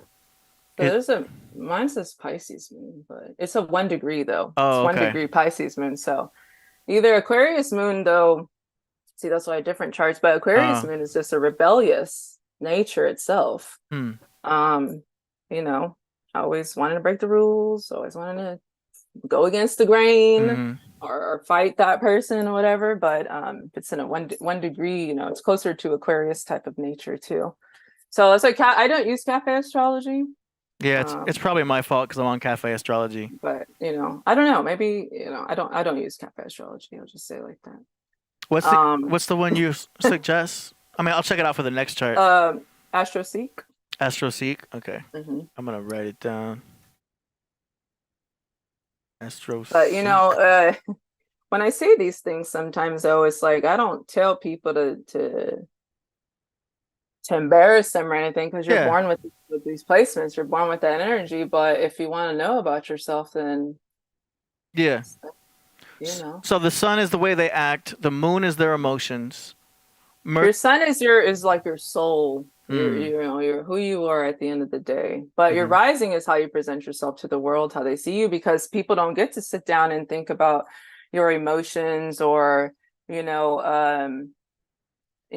are on the inside. Because sometimes you don't talk. Like for me, I'm a Scorpio rising, so I don't really speak out in public. I just kind of say a few things here and there, and keep a lot to myself, or a lot of very private things. But they don't get to see the Sag part come out unless they get on YouTube or something. Yeah. So y'all better subscribe. So moon is emotions. Mercury is the way they communicate. Right? Yeah. So Mercury sun is like how you communicate, how you send information or receive information. So that's the part like where I'm going to say issues with some people. Like with my own parents, they have feminine signs as their Mercury placements, and mine is in air. So I'm always like, and like if you watch my YouTube videos, sometimes it's hard for me to even concentrate because it's in the third house, which is the Gemini house, which is an air house. And I'm an air sign in the air house. It's just, sometimes it's hard to focus. So ChatGPT is my best friend. It organizes my life for me and helps me put things on schedules and orders and spreadsheets, and, cause it's like, bing, bing, bing, bing, bing, bing, bing. Yeah. Well, of course, an Aquarius is going to love AI. Oh, I love AI. Right. I saw a video yesterday. I was like, this is genius. This girl did, how like when you play a video game or something, you can click on players, change their outfits, and they're like, they'll have like a stupid little saying. They'll be like, whoa, this is cool, or, something like that. And so she's a makeup artist. So she did it with her own self and filmed herself. Like each tap or each scene was her adding a layer of makeup, but it looked like a video game, but it was her. And I was like, this is genius. Yeah. All right, stranger, you're putting the eyes. I know what the eyes means. TF. I mean, he's watching. So just like stop being so skeptical. And before you can't be skeptical if you've never studied it. This was with anyone. Like I asked people, well, how many hours a day do you spend studying it? Oh, I don't. Okay, then why are you even debating it?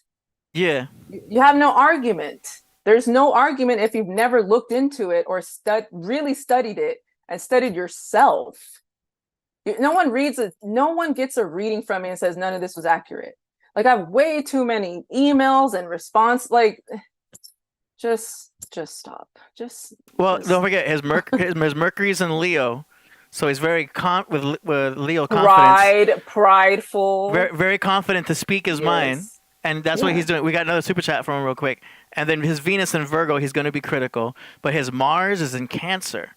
So Cancer being emotional and Mars being the planet of action, doesn't that mean he takes action and he's emotional with his actions? So it's yes, and emotions are either very hypersensitive because Cancer energy has been manipulative. It's also emotional because it rules the fourth house of family nurturing. It's ruled by the moon, which is the mother or that sensitive type of energy. So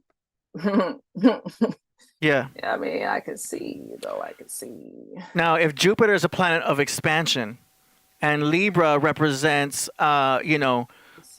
giving you your opposite, because like I said, Libras will like to battle. They like to oppose you because they want to bring the scales of balance to show that. But that ain't no balance if you just, rah and with me. For sure. But is that not a Libra trait to always be combative in order to bring that sense of balance, even though if it's off balance? Libra energy is people pleaser energy too, though. So they can either say things to, make sure they don't rock the boat. But, overall, like, it's not as intense. But every side has a negative side too. So, because if he has Jupiter there and Saturn in Libra, then there's a lot of justice happening. There's a lot of craving for justice and expanding when it comes to justice. And Saturn is the judge. So with having Saturn in Libra makes he might be political, right? He might be someone who's all about justice and would be one hell of a judge. Well, Saturn is also the planet of like discipline or structure or obstacles. Wherever Saturn is in your chart, it's going to delay that area of life, give you problems in that area of life. I believe it's in the third house. So Saturn third house people can, because it's also like traveling, short distance traveling. It's also siblings. It's also schooling, early schooling. So sometimes Saturn third house people have a hard time with school or delays in school, or like they can't like learn as much, but it also depends on if you have other placements there that kind of help that aspect. But if you have it in like the ninth house, you'll have delays or breaks or something in higher education, because ninth house is higher education, college, and stuff like that. So it's like my cousin had that placement. It took him like 10 years to graduate college because but it's like you can't control these things, and you look at somebody and you're like, what the heck are you taking so long to graduate? Or why is school so hard for you? And that's the thing with me, being a former public school teacher, like thinking every kid should learn exactly the same, but then learning this and being like, oh, yeah, they didn't have control over this. Yeah, they didn't know. So, they'll think their kid has ADHD and not realize they're just a Gemini. No, yeah, it's like Gemini kids. They ask a lot of questions, but Mars first house. Mars in the first house can create a lot of energy, can create a lot of athleticism too. But those are the kids that couldn't sit down in school, So it's like you're supposed to channel that energy somewhere else, not tell them that they have a problem, not tell them that something's wrong with you. Yeah. So. So for people hold on one second. I gotta turn on my oven because it takes a while. But hold on. Got you. One second. You could talk to the people real quick. I will. I gotta tell them. So just for you guys at home that are new to this, there's several ways of looking at someone's chart. And the way that we're doing right now, which is what I'm kind of familiar with, is just the placements of where your chart is. You know what I mean? I don't do the aspects because the aspects is a lot more complicated. That's where it takes a real astrologer like Jalisa to go into the aspects, when they oppose and like being able to read a whole chart. But what we're just looking at are the basics right here. Just like where the sun and moon, Mercury are at and all of that. Do you know what I mean? There's another way to look at it where you start looking at the elements. So Leo is fire, Aquarius is air, Leo is fire, Virgo is earth, Cancer is water, Libra is air. So that's just looking at the elements. And then these are the aspects of you. So like she said, the soul, emotions, moon, Mercury is communication, Venus is the way you love and the way you handle your money. Mars is the way you take action. Jupiter is like the way you expand in your career, and Saturn is like she said, it's like like your decisions, the way you take decisions. There's other ways to do the other ones, but those are just the basics for now. I don't want to go too deep into it, but the I would call that, what's the top 8 right there? No, like, let's just book a reading. That's it. I know, I right? see all these questions over here. Yeah, you're getting blown up right now, I'm sure. You know, somebody asked me, or somebody said, "Well, why did you charge then?" I had to pay bills just like everyone else. Yeah. That's why. This is a lot of learning, a lot of studying, and you know, people aren't just doing everything for free. I do on Twitter, like I will do, like, hey, if you send me your chart in the next few minutes, like I'll do, you know, I've done free, you know, stuff online, but I have bills, you know. So yeah. So let's not be dense, y'all. shout out to Stranger. Thanks for submitting that. He was also a Leo rising. I wanted to add that. If we have the timing in there, so it's a true lion right there. Stranger also says, where did astrology begin, and what was its initial purpose? Okay, so this is why I said y'all were not listening earlier. So I just know ancient Mesopotamia or Babylonian times way back then, but I wasn't around then, so I don't know why they initially used it. It's observation. Yeah. Observation, looking at the stars, observing behaviors, and then it went into, and from what I've read, because obviously it wasn't there, I don't know, but from what I've learned and what I've studied is that, like, you know, the higher up people, the priests and kings, and, you know, they have their own personal astrologers to know, like, you know, when to go to war, when to not go to war, when to, you know, attack, when somebody was going to die. Yeah. You know, those kind of things we're seeing, you know, can see through a chart. Yeah. So. And at the elementary level, just to keep it basic, it's also the study of frequency. So you've got, if you always look at the seasons. I always tell people, like, you know, at the most basic level, looking at the sun, you're studying the seasons: spring, summer, fall, winter. And you've got the frequency happening up right here: fall, winter, and then you could break it down into the 4 gospels, the 4 seasons, the 12 disciples, 12.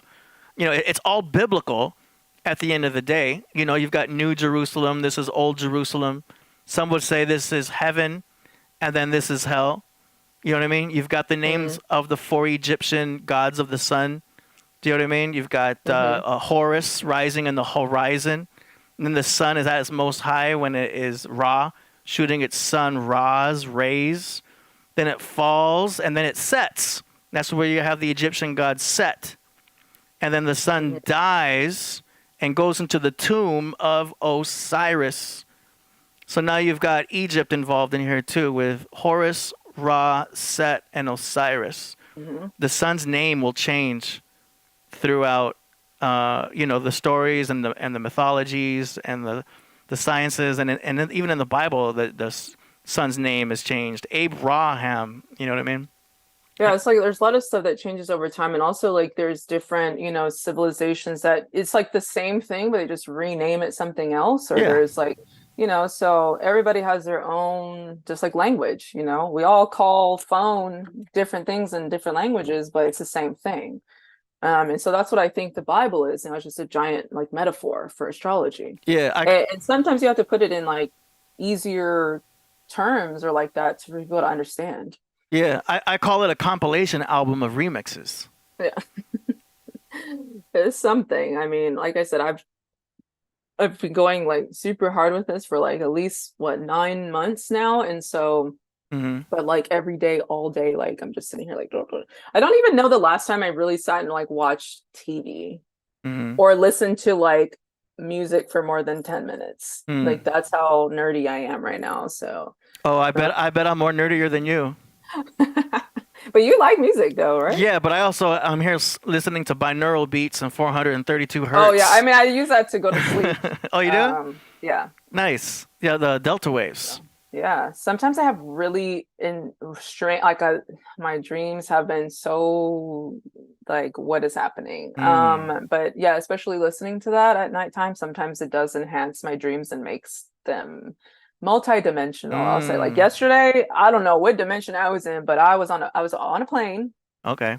And I thought the plane was going to crash, but it didn't crash. And as soon as it was going towards a house, and before it hit the house, for some reason I was sitting behind a pilot. and that big window started pixelating, and you could see like 10 different sceneries at one time, like going, people flashing in and out. I was like, whoa, where are we going? What is this vortex that we're in? It was so crazy. I was like, I need to stop listening to this when I go to sleep, because I don't know where I'll be going. I don't want to get stuck there. Oh man. Some people have said they get stuck in like other worlds. I don't know if you've seen like that on TikTok.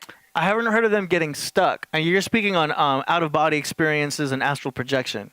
Well, no, because like, so there are people who are like make TikToks and they're like, I don't know these people. I don't know like where I'm at. Who is it? Like, Yeah, we I've just have seen no that. idea. I've met strangers in my astral projections, but they had very distinct faces. Yeah, Like they weren't blurred. Like I've never seen them before, but they had specific features as if though I was meeting them in real life. Mm-hmm. Do you know what I mean? And there was too much detail for my imagination to just conjure a person's face. That's how I wake up knowing like, yo, I really went somewhere last night. Mm-hmm. It's cool, but I had a time one time where I really thought I wasn't going to come back. Oh, I don't know if shit. you've seen, yeah, it was it was the most crazy experience. Like I had to sit and record myself doing like a YouTube video so that I can remember it. But I woke up like, I don't know, like panicking. I was like, oh no, I'm back. Really? Yeah, it was wild. Like I've only had that happen to me about 2 or 3 times, to where I woke up like having to catch my breath, or like I was like separating. But I don't know if you've seen that movie Parallel, or is it called Parallel? I think it's called Parallel. Where these like 4 friends find like this mirror, and they walk through it and they see themselves, but like another group of them, but just like kind of like a different version, or like they met, each other a different way, but it's them seeing them, but in another dimension. Wow. It is crazy. Yeah. I think it's called Parallel. Interesting. I always feel the moment where I get zoomed back into my body. I can feel that something is breaking. So I was having like an amazing astral projection at one time. I said this before, where I was talking to this person. I was getting too enthusiastic, and the guy was like, hey, calm down. Relax. You're on my desk. I guess I was on this dude's desk, and he pushed me back, and he said, just be chill. And I was finally becoming very calm, because I'm so excited when this is happening, because I'm aware that I'm having an astral projection, but the people are always calming me down. And he's like, as we started talking, I'm hearing dogs barking. And my damn neighbor's dog started barking, and I was like, oh no, I know I'm sleeping, but I'm going to wake up. I can feel it, because the damn neighbor's dog was coming into my dreams. I'm like, damn it. So I zoomed back, woke up, heard the dogs. I woke up. It was so frustrating. I was upset. Yeah, I've never had that. I don't know if I want to experience that. But it's great. This is the movie. So okay. If you see it, I think it's on Amazon, but I was so in awe of this movie that I played it for my class. I was like, y'all, no work today, because I saw this movie last night and I need everybody to see it. Like, because I had a class that all of the kids were like so aware, and they knew about stuff that I'm like, well, how do y'all know about this? And so we all watched it, and they could, decipher what was going on. And they're like, oh, I think, we have like multi dimensions and stuff like that. Oh, I think you muted yourself. Okay, never mind. Gotcha. Yeah, 1 second. Hold on. No problem. We've got a submission from Hybrid Cipher. He says, I'm a Gemini moon, and raising in Cancer. Ooh. Gemini moon, are you chatty? Well, Geminis just talk a lot, But Yeah. I like Gemini because I'm an air sign too. So Geminis ask a lot of questions, are very curious, very, very chatty, Yeah. Cat. They are the messengers of the zodiac. They're the communicators. So Hybrid Cipher, if you haven't launched an album yet, I don't know what you're doing, because I bet you got bars. I bet you got lyrics. I bet you have a lot to say. Andre 3000 is a Gemini. Tupac, Biggie, Lauryn Hill, Kanye. Yeah, it's all the greats, Who's the other one? There's a lot. There's a lot of Gemini rappers. That alone, I think looking at artists and their signs alone will allow the intuitive mind to see the commonalities. And see like, yo, I mean, I know Busta Rhymes is on the cusp of Taurus and Gemini, but man, right? You can Well, that's probably why he's big too. He's right, like big, The Rock. big person. Yeah, The you're a Rock. Taurus. Anybody Taurus in the chat makes him a little bit bigger. Yeah, because like a brawny man. like a bull. Yes, and I think he has a bull tattoo. The Rock. Yeah, so And they be knowing. And Taurus is the number 2, which is to build, and so they love to build. So you'll always see Tauruses in the earth building a house. They'll build their bodies up. They'll want to build their finances. Like Taurus is all about build. They'll build their garden. A lot of Tauruses will have a green thumb. But I know, hybrid ciphers, that's what's up with Gemini Sun, Gemini Moon. And your rising in Cancer makes you seem delicate on the outside. But when people, they're very shy. They're very like, very like hesitant. Want to be like careful and cautious of like, it's kind of like same thing with like Scorpio because it's both water risings. They're this kind of the same. But it should probably also make them very self-conscious about how they dress too. So they might be flossing. Gemini is very eccentric too. I've noticed that Gemini's like how they dress is very different, but it also depends on your entire chart. But overall, they're very eccentric and different. I heard your rising and your Venus will have a lot to do with your fashion. Yes, well, Venus is like beauty and appearance and luxury, or if you don't like those kind of things, that can be seen from that too. But it's like things that you value. Yeah, usually like your money, your clothing. Oh, Tauruses value their money big time. I know, and that's the big thing that I've tried to stress to people about Earth signs. It's like because they're like I saw Tyrese tweet about him like resurfaced of him almost ruining the Beats Dr. Dre deal because he got on Facebook and was like, oh yeah, we're gonna be black billionaires, blah, blah, blah. And he's like, doing all that, and I was like, let me look at his chart, and because was like, he ruined it. He's talking about money. He's talking about this, and I was like, he has like so many Capricorn placements. They're all about money, and so that's why I try to stress to people. It's not that they're gold diggers. Earth signs, they're not gold diggers. It's that they need earthly, tangible things to function. Like that's why they're here. I feel everybody like has their own purpose. Capricorns are also like Rain Man because they love to track the numbers.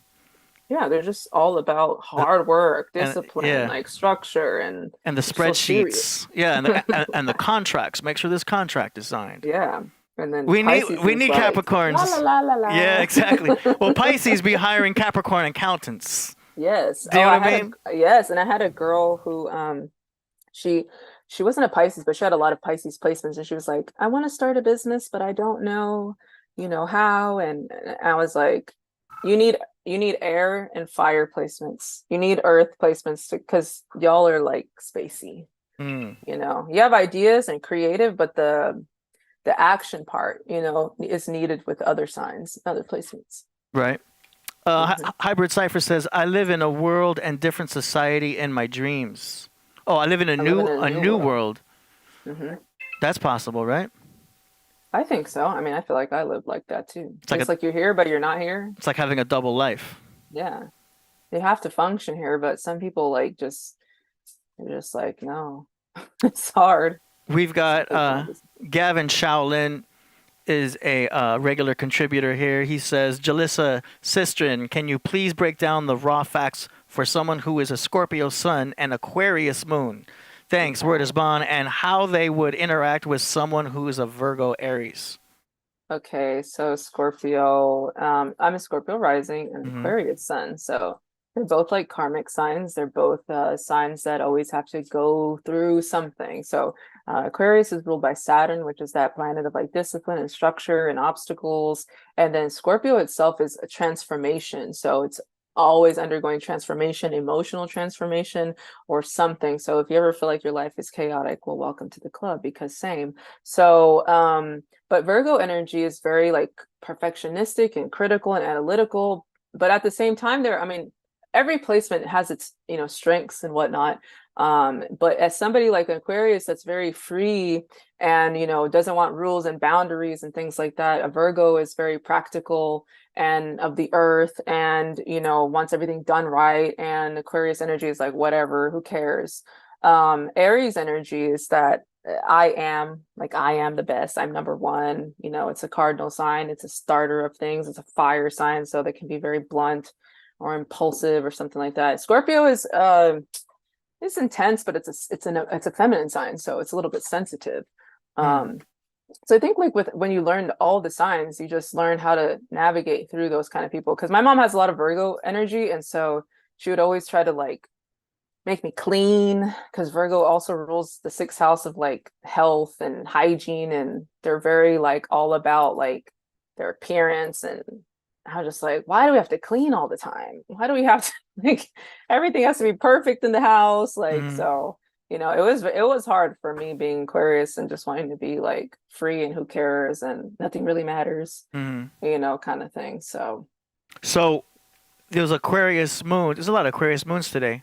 So he's rebellious rule breakers. Oh yeah, he's asking how it would interact with someone who's a Virgo Aries. I'm assuming he means Virgo Sun and Aries Moon. Yeah, he put the emojis there. I see it. Oh well, I mean Aquarius is air and Aries is fire, so they're genuinely like, I mean, they get along because they're both logical type of thinking signs. But you know, Scorpio is water and Virgo is earth. I mean, those are matching too. You know, so I think, I mean, but you, like I said, you can learn all the signs, and like I said, what are you willing to work with, you know? So because he's a Scorpio sun, you know, he's private. Well, yeah, but he's also jealous. He's definitely he's pursuing this Virgo Aries. Yeah, I mean, it looks like a love match, but the entire chart needs to be looked at, because you can have somebody who has that placement, but then they'll have a placement in their love house or their marriage house that will indicate something else. You know, I can already tell she's probably pretty hot. Yeah, with that Virgo sun and with that Aries moon. Now, if Aries is quick to be, you know, fire, it's very spontaneous, and that's a moon sign. Wouldn't that mean that she's emotionally spontaneous? Well, like it can be like very direct and blunt too, with like, I don't know, do you watch and I've been watching this show because, you know, somebody introduced me to it, the It Is What It Is podcast with Cameron and Mace.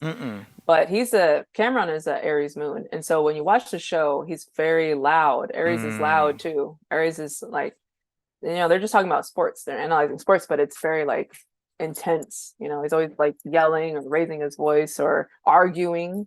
But like I said, every placement has a good and positive, negative, you know. I noticed Scorpio is attracted to Aries, and Aries and Scorpio are kind of a common matchup. I think the Scorpio sun likes the intensity of Aries. Yeah, they're both like Mars energy. They both are ruled by Mars.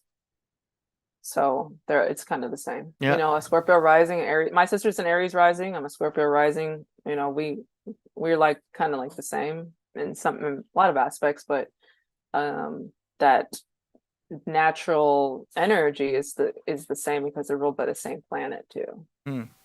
Shout out to Gavin Shaolin. Thanks for that super chat. Hope that answers your question. Let me see if we got another one. Gavin Shaolin says, yes, AD. I don't know what I said, but I'm glad you like it. Oh, probably when I said that she's probably hot. Oh. Well, Virgo is like, yeah, like I said, it's the virgin or the woman, you know, so. They appear to be innocent virgins. Beyonce is a Virgo. That's right. Know, so. Like I was watching a little clip of her on Twitter, you know, kind of getting onto her whole staff about this needs to be perfect, and I'm not going on stage unless it's like this, and why does the lights look like this? So they're all about all of that. Yeah.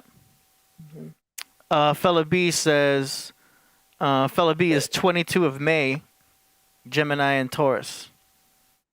I assume he means Gemini sun. Oh no. Oh, he's saying he's on the cusp. Oh yeah. Like the 21st, 22nd people usually are like in between the two. So that's like Busta Rhymes right there. So fella B, So your best rhymes.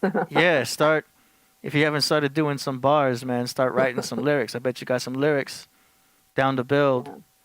I want to see if I missed anybody else. Nope, that's it so far. I got a link from Priest. Hold on a second. I just realized I'm not on camera. Oh, is he watching it? He might be. Oh, he sent in a special report. I think we'll probably wait for him to join for that one. He's just sending me the links. Cool. This is great.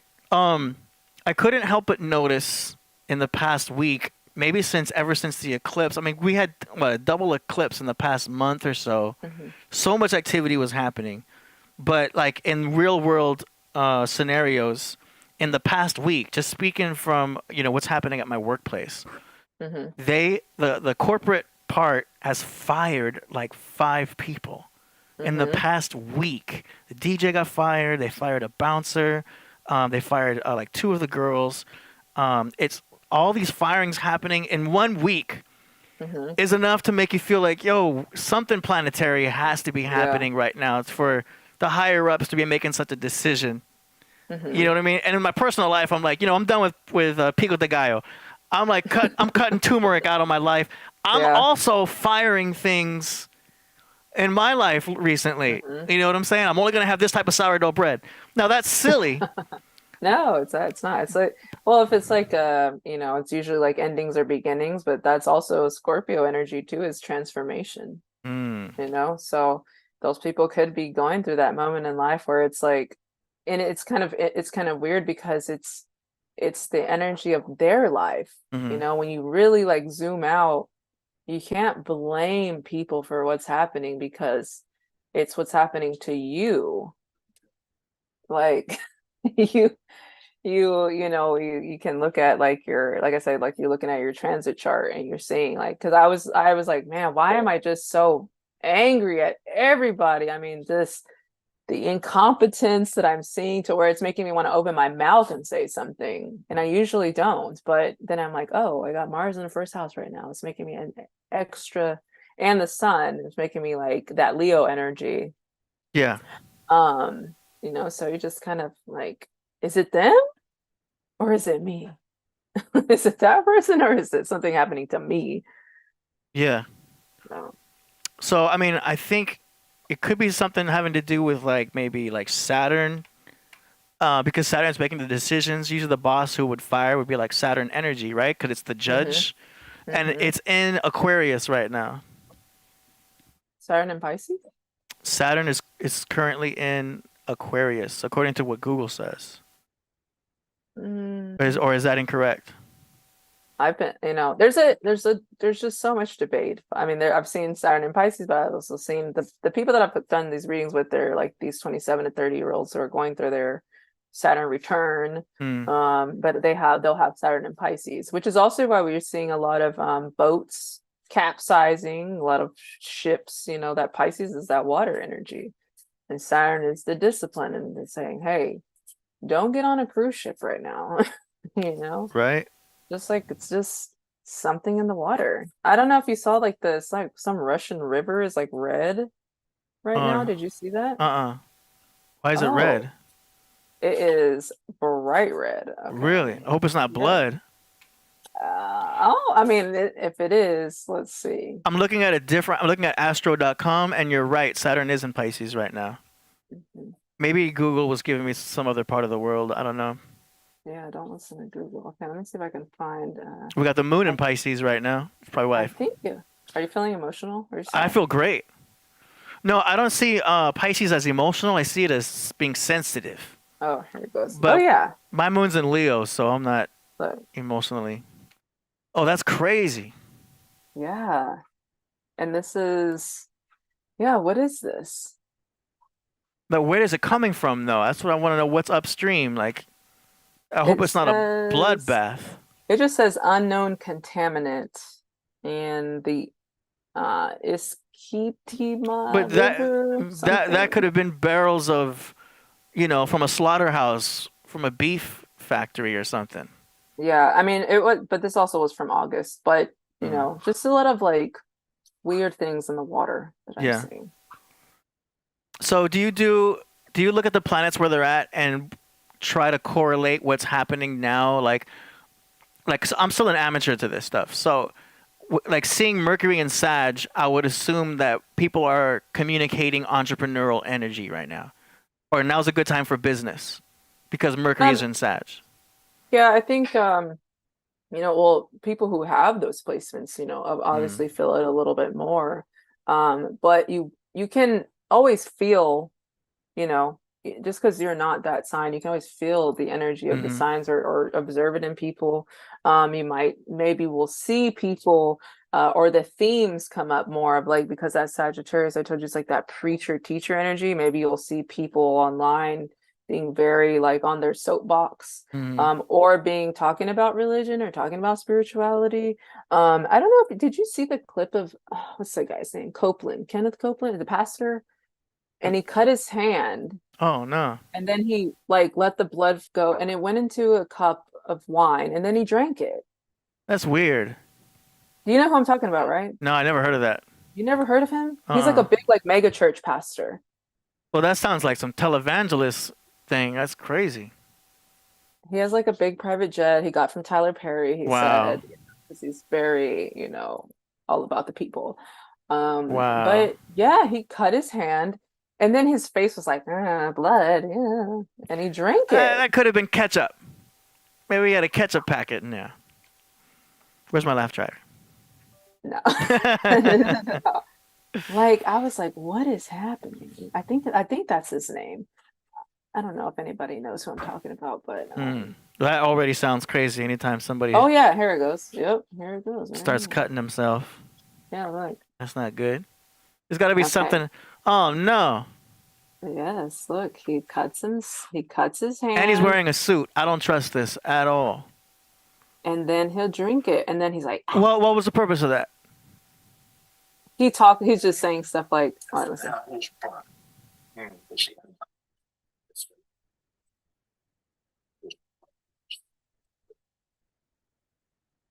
I don't know. Something ain't right about that. Yeah.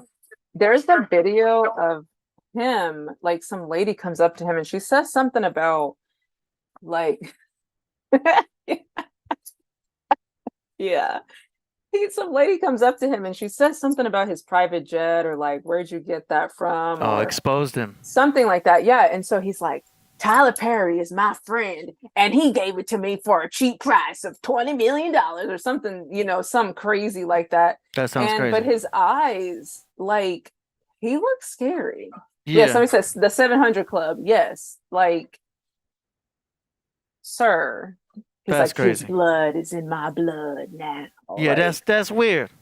That doesn't seem like something a pastor should say. No. Do you know what I mean? The focus should be on people looking within. Yes. That's all they should be doing is telling everyone to look within yourselves. Be good to one another. Be good to yourself. Don't sin against yourself. All your answers are within you. And have a nice day. That's basically, I would have a short sermon if I was a preacher. That's basically it. He is crazy. I was like, yeah, what but there's also shock value there. It's the same as the entertainment industry where the more they shock you, the more they get your attention. Where attention goes, energy flows. It's just their way of pulling it in. You know what I mean? It just doesn't sound right to be spilling blood. Yeah. And then like you hear the crowd being like, yeah. I'm like, wow. No. No, people, no. I want to see if I can find that, because he was like, don't you ever talk about my private jet. Damn. He was so like, his face. I was like, boy. Okay, let me see. Oh, here we go.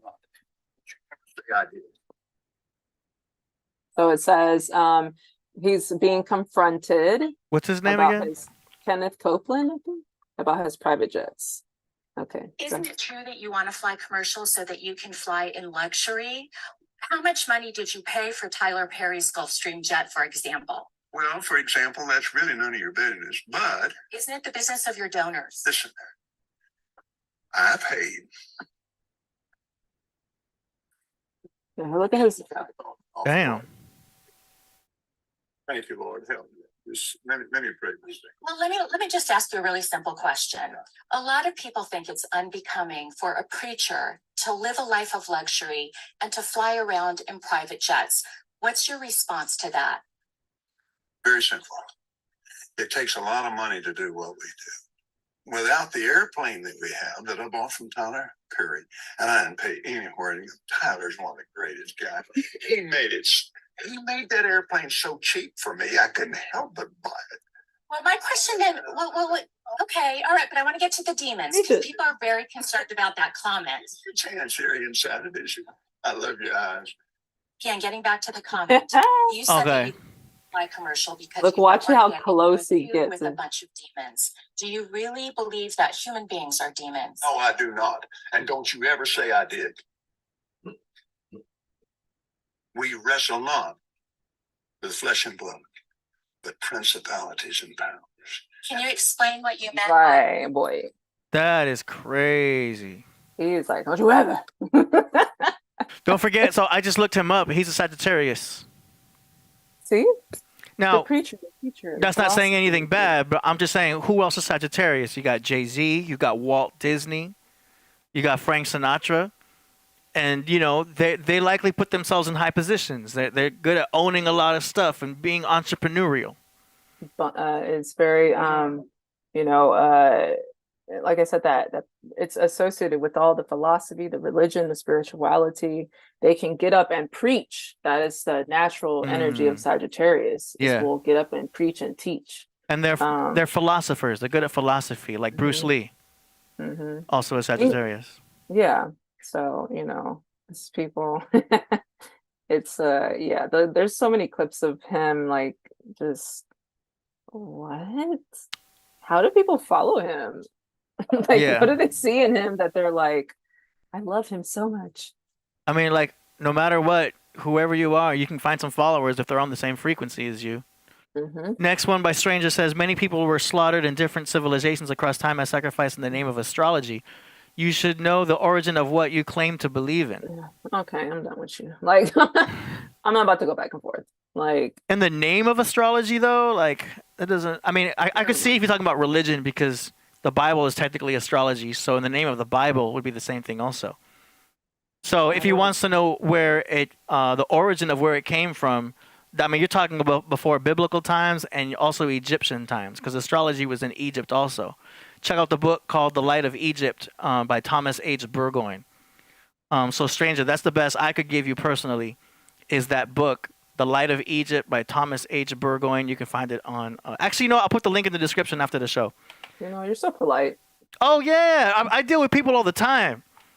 I'm about to be doing. I said I run around back then. Okay, I can't. How do you know? I always tell people, how do you know? Were you there? Yeah, I see what you're saying. How do you know?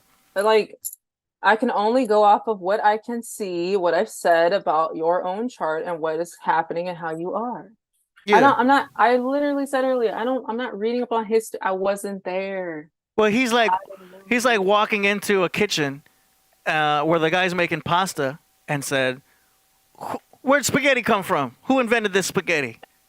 And they're like, I don't know, man. I'm just the cook. Yeah. He's like, well, you better tell me where it comes from. You should know where the spaghetti comes from. If you're going to talk about spaghetti, you don't even know. If you're going to cook it for people, you better know the history of people have died in ancient times for all this pasta. I'm sure they did. I'm sure somebody died for a good plate of spaghetti. I don't, like I said, I'm only here to talk to people who are interested. I'm not here to convince. Yeah, he's looking to kill the messenger.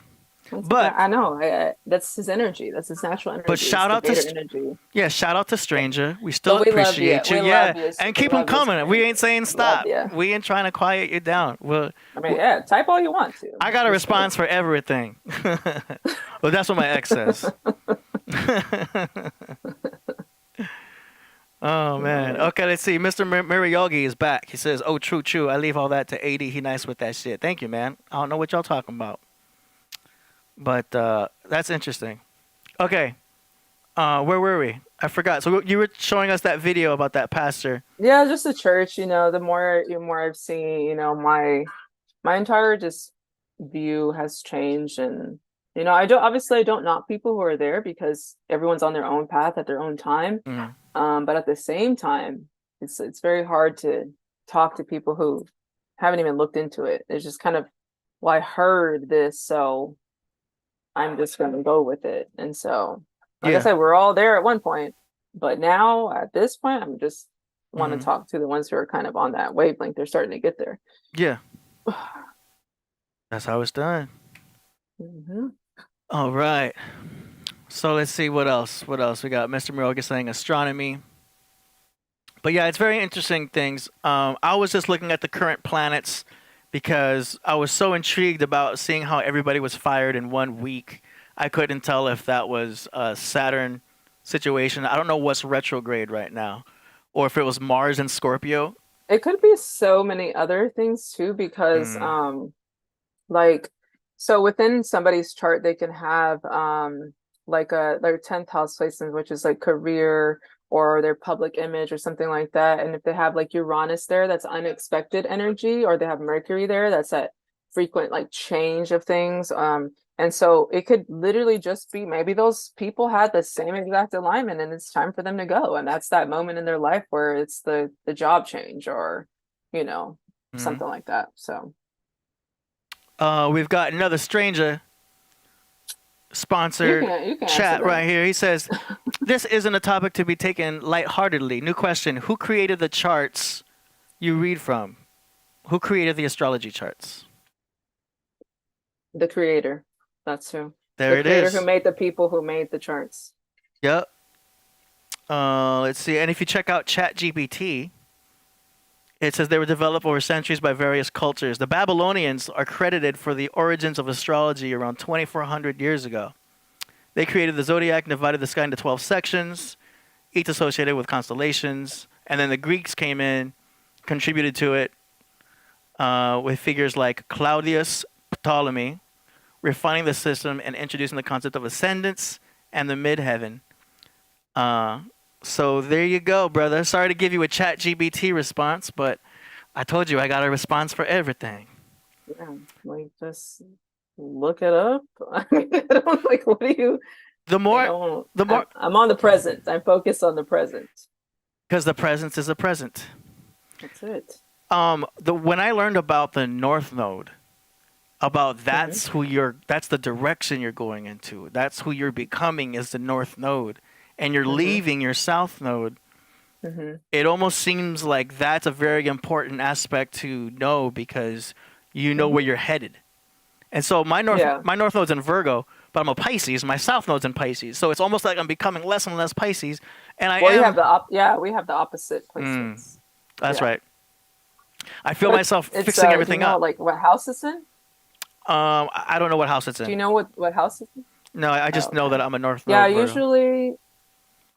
Yeah, so yeah, it will be that access of like escapism or like needing to work in reality. You know? I don't care about anything, and then well, maybe I do. Yeah. But yeah, mine is in Pisces, so I noticed like I was like, why am I looking into Piscean type things or like spirituality, in a broader sense, and not so like, you know, focused on like one aspect of a belief system. Yeah. And being more accepting, which is something else that I was like, no, I must be very judgmental my whole life. But now I'm like, I don't, whatever. You want to scream at me? Okay. Yeah. You want to yell? You want to write paragraphs? All right. Yeah, it's wasting your time. That's very like, that's very Piscean. That's how you are. Yeah. Yeah, that's how you are. It's that's very how you Piscean. were born, and that's the energy that you have. So. It's that flow energy. You're like a fish. If they throw a rock at you, you just kind of swim around it. Yeah.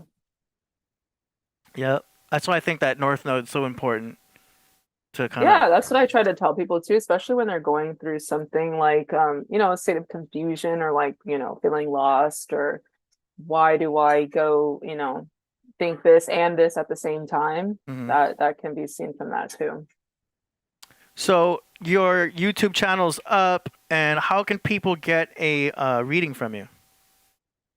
I mean, I do have a website, but I mean, I also thrive in chaos. So if you want to like message me online, and then I send you an email, and then we can just talk back and forth.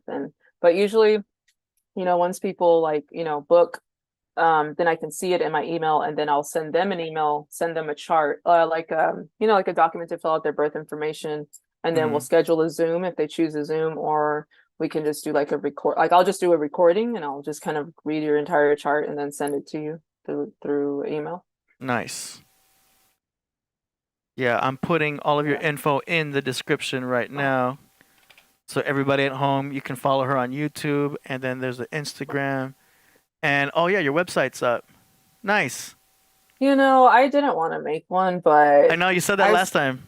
I don't, because like I'm just not like, this is I nice. would just rather be chaotic, but other people don't operate like me, so this is great though. This is perfect. Thanks. So I'm putting your website in there too, so you guys can book a reading directly. I'm gonna put that. I see a lot of like people who are non-believers, but it's okay. I still have appreciation for people like that because I thrive in competition as a Scorpio rising. It's okay, but it's healthy debate, healthy competition. Yeah. Not this extra stuff. Nice. I got that going there. But stranger, make sure you work on your obsessions, okay, and your weird fetishes. All right. Wow. So, make sure you work on it. But usually over time, though, after like the age of 30, people progress into like different signs, and so so people can be like, oh, I don't do that anymore. I'm not really like that anymore. And so that is also something to note too. Your sign will progress into the next sign. So if you're a Pisces, it'll progress into Aries. And so you'll start to feel more like competitive or more Aries like. So I don't know if you've ever felt, you went from like a little bit more shy to now like being out there or starting something new. Yeah. Well, I always thought I was becoming more of my moon sign, because my moon's just Leo. A sun progression. It's a sun progression. Yeah. Gotcha. But it's an Aries. It's a progressive sign. I also feel it in the day, because I feel like when I'm at nighttime, I'm a certain way at the club. You know what I mean? Working, like I have a certain mentality. But when I wake up the next morning, I feel like a different person.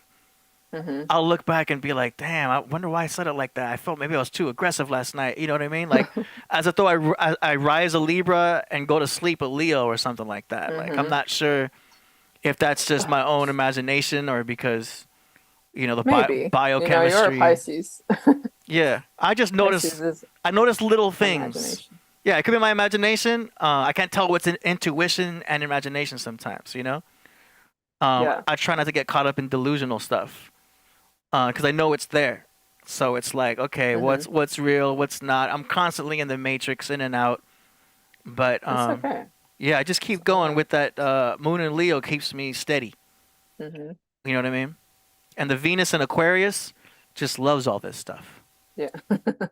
Yeah, it's the future. Absolutely. It's the future, and people will see it more. And I don't want to be like, oh, told you so, but I probably will. Eventually I'll get very. I mean, they'll feel it. They'll feel it because they're gonna be like, they'll be like nonstop. Wow. You'll be like, I can't escape this. It's everywhere. Stop talking about your zodiac signs. Yeah, they'll just be like, Jalisa was right. That's what happened during 2020. In 2019, I was like, hey guys, this thing is gonna happen, and everyone was like, you're crazy. So what are you talking about? I'm like, all right. What can you tell us about 2024? And while you tell them, I'll be right back when you tell them. Okay. Go ahead. I'm not a fortune teller. So people, I'm not a fortune teller. Okay, anything you got? I just pay attention. I stopped really paying attention to like politics. I don't, I used to be very heavy into politics because Aquarius is politics. And Aquarius is ruled by Saturn, and Saturn is government. So I always talked about politics all the time. But I'm just so detached from it. So I just tell people to be aware of what is happening, and be aware of the AI type of stuff that, creating these fake videos, and you can't really tell now what's real and what's not real. And so don't be so emotionally involved in things that, you can't even tell if it's reality or not. And so just to make sure that you control your emotions and don't be so reactive to things. because it's just gonna get a little bit more Aquarian like, and AI like, because that is kind of like the future. So, but hopefully, you guys get it. Let me see what's in, I see a lot of negativity, but why would you want to even operate your life like that? Like, be positive, Jamal, like, why are you so intense? Calm down. Let's see. Life is about child design. Yeah. All right, I'm back. So I just tell people like, watch out for like AI type of stuff, or like don't be so like emotionally reactive to things, because we're now living in this time where you don't know what's real and what's not real. A lot of times these videos are like so good, but then it's just not it's not reality. So Isn't it safe to say, I mean, astrology or not, that 2024 is going to be some type of huge political upset, regardless of what side you're on? Like, what if Joe Biden passes away? Okay. Because like he's turning 81, so then I was like, okay, a 9-year, that's like completion, maybe. Maybe, maybe everything is numbers. So we'll just have to, but like everything is so, even the new president of Argentina or something, like everything's just so like when you look at it, it looks like a clown show. It looks fake. Like everything's fake. And everybody's ignoring this man in charge of like smelling kids, touching kids. Like, why? Yeah, we're gonna have that not be like a big thing. But anyways, I'm done with that. Yeah, we gotta tread lightly on that topic. I'm just saying, do some Googling. Yeah. But it's so crazy how easily they can distract people and fool people, and like people just run with it. I'm posting right now that William Shakespeare said, "All the world's a stage." And then I've heard he wasn't even a real person, so I don't even know. Yeah. It's like who doesn't even. Priest taught me. I learned from Priest that Shakespeare, the spear is the pen, and when you're writing, you're shaking the spear. So Shakespeare is the action of writing. Yeah, so I don't think it was a real person. I heard it's a group of people. Who knows? Regardless of the wasn't around in the 1400s. That's right. I don't know. We don't know. Regardless of that, that was interesting. Nice. Yeah, so I don't know, but whatever. All right, let's see what else we got in the chat. Is there anything else you'd like to share with us in general? No, just am I closing out? Because no, I was just kind of just. If you want to, we can close out. Yeah. I mean, yeah, I just, I would say that the people who are, on this wave and who know, just don't let anyone try to shake your beliefs, especially if you've seen and understand. And some people in this lifetime are not meant to get there. And I do believe that they are here to show us what it's like if you don't go that way, so maybe next lifetime. But I do believe that there are people here who are just not here to evolve, because you are here to be the example of what it looks like if you don't. And to continue to live in ignorance and to continue to try to debate and negate everything people are saying when you've never even looked into it or experienced yourself, like that's something you should look into, like seek help. But really that's it, so if you want to share stuff with me online, if you feel like you're the only person who believes in what you believe in and you just want somebody to send a meme to, like, you can send it to me. I'll be like, yeah, for sure, Nice. And y'all could follow her on Instagram, and she's got the links to everything right there. And you've got a new ebook on health and your zodiac signs. And that is something that is a very deep topic too that I have seen with somebody who contacted me about, they're in the hospital and, looking at their transit chart and for surgeries and things like that. And Santos has made a video about that too, but you can see a lot through a chart medically, when to schedule surgery dates, and like every sign is associated with a different body part, and Let me let me it goes ask really- you. Let me ask you just this one thing. When would you think the best time would be to get dental work done? Well, you have to look at somebody's chart, Oh, okay. like themselves, Gotcha. and what they have going on, because it could be like, like Leo is associated with like heart and blood, or moon is with blood. So it's like, what is their moon sign? Are they more prone to bleeding more, or, and then what is the moon in itself? That too. So all of those things, go into it, but that's another like a lot of research that goes into it. But yes, Pisces right now needs to work on their teeth. That is Really? something I've seen a lot. And teeth is also associated with wealth.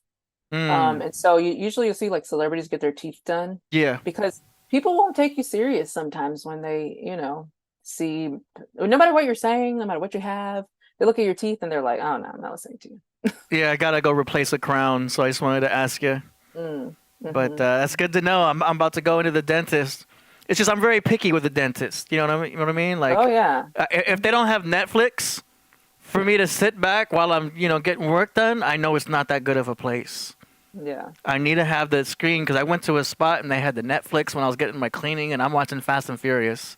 Yeah. During a cleaning, I'm like, oh, this is a good place right here. Oh yeah, I was watching once. I had to get my tooth pulled, and my wisdom tooth that freaking, they say to keep your teeth in, but it like inflated my cheek. I looked like a chipmunk, and so I have to take this out. This is not growing right. I hear you.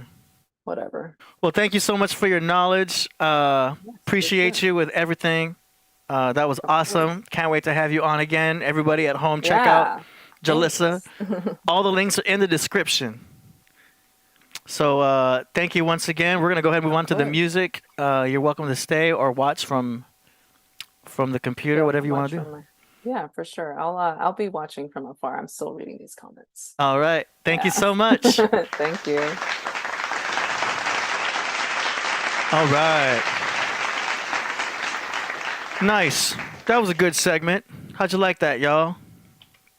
That's cool. I love learning more about the astrology stuff because it's never ending. Do you know what I mean? I feel like I know a lot. People think like I know a lot, and I'm like, you have no idea how much more there is. Like I only know like 7%, and it seems like a lot, but that's because it's such a huge topic. Anyway, shout out to Stranger for all the super chats. He says, I'm not on this wave. I look in the sky and see the same thing you do.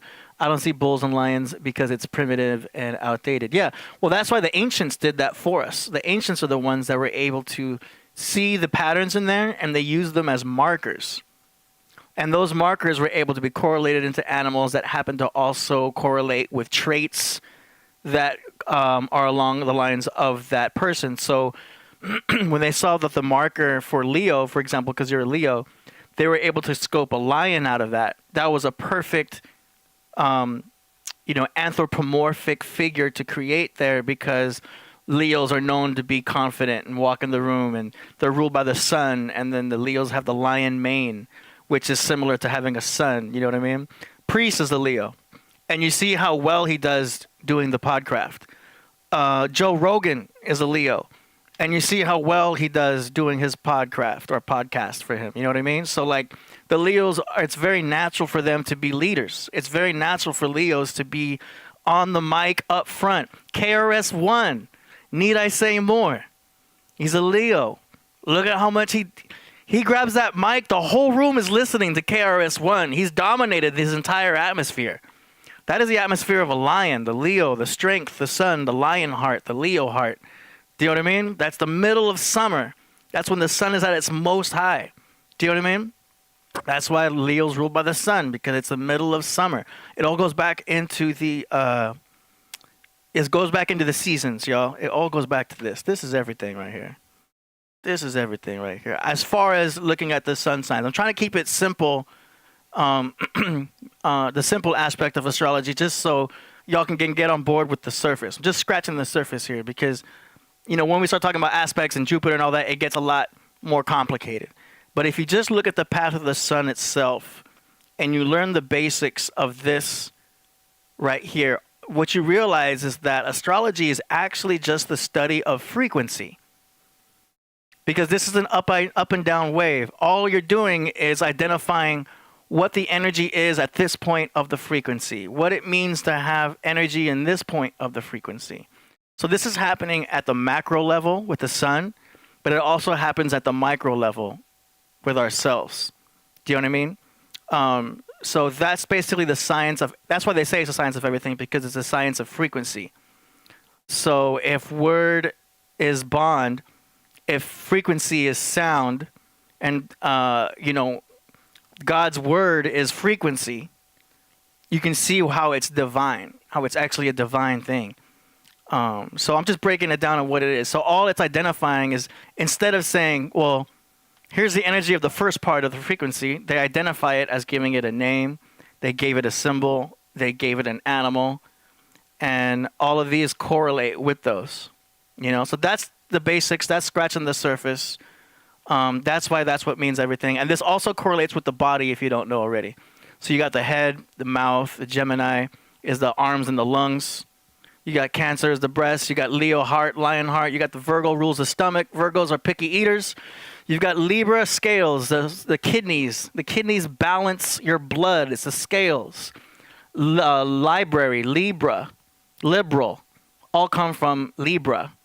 Eminem, Lil Wayne, wordsmiths. It's an air sign. They're very good at writing. Lil Wayne and Eminem, they're masters of writing in their own way, and poetry and stuff like that, because they're Libras, and Libras are very liberal. Snoop Dogg, Libra. Very good poets in a way. You know what I'm saying? Maze Overlay from Vendetta Kings, Libra. Good lyricists. A lot of the air signs are amazing lyricists. Gemini also air sign. Aquarius air sign. So I know I'm going all over the place, but that's what's up with Libra. Scorpio is a generative area. Do you know what I'm saying? Intensity. Root chakra. Sagittarius is the hips. You've got Capricorns, the caps, the kneecaps. You got Aquarius as the shins. And you've got Pisces, which is the 2 feet, the 2 fish. So our body correlates also with this science as well. And that's basically what it is. It's the study of frequency. Another thing of point of origin is the farmers. The farmers would plant the seeds in Aries in the beginning of spring.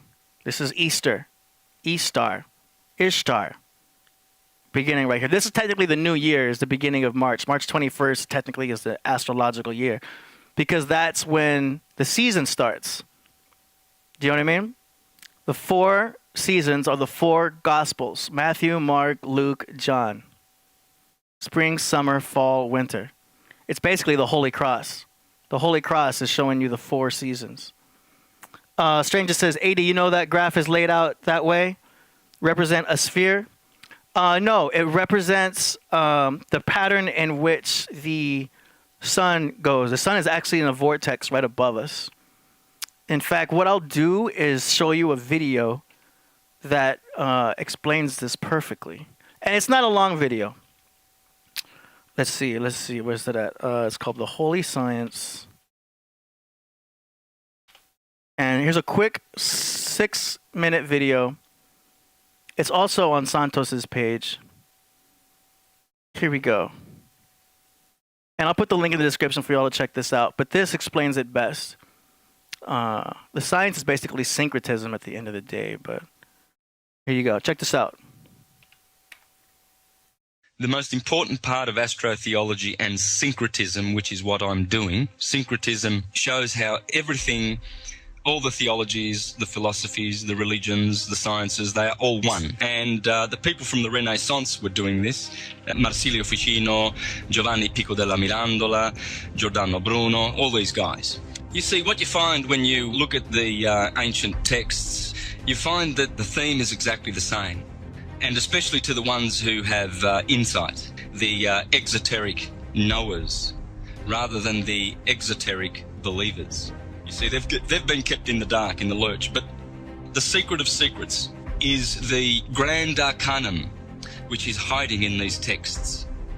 It's the magnum opus that the philosopher has been looking for, the elixir of life, etc. It all has to do with the microcosm. Of course, what else could it be? In the Bible is the story of the microcosm of the man and how man was created. It's a literary masterpiece. But in the Bible, there is only one story, and that is the story of the creation of man, and how man is the temple of what they call God, or the temple of Solomon. Solomon's temple was not built with hammer or saw, or the sound of hammer or saw. The temple is the body, you see, and this is how it works. This is how the temple is built. It's built on the principle of 12, because the universe is built on 12. Everything the universe does, it does through the number 12. 12 is the completeness of its cycles, you see.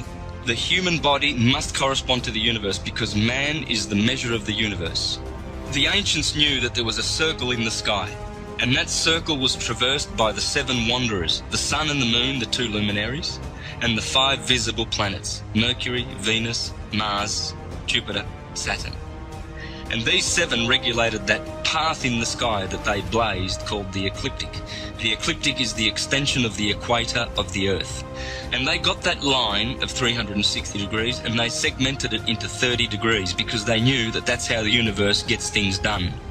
It does things in 12s. And we have to understand numerology and the power of the numbers. What does 1 mean? What does 2 mean? What does 3 mean? But what they did, the ancients, is they knew that this Temple of Solomon was made of 12 parts, and the parts are these. All right. So hopefully that answers any questions with all of that, with the biblical part. I think that's pretty obvious. This concludes the astrological segment. You know what I'm saying? Let's keep it going. I think it's time to go into the music. Y'all ready or what? Let's do it.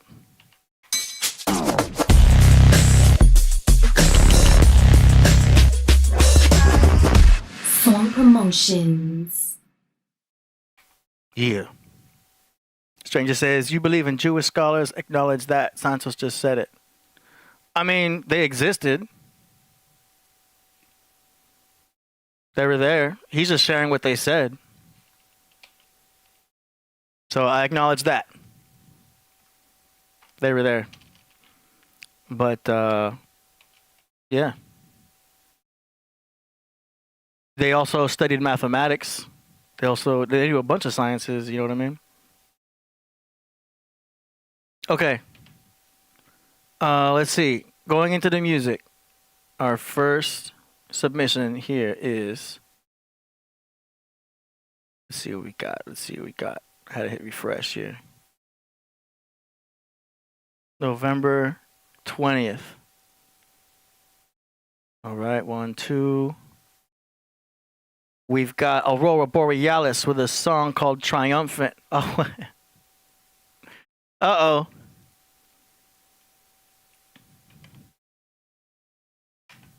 That's right. I already know what beat it is. From the holy city of New York. Here we go. Yeah.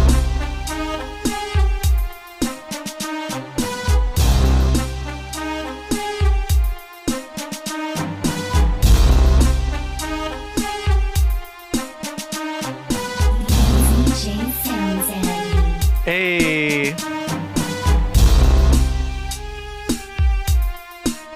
Did you spit bars to it?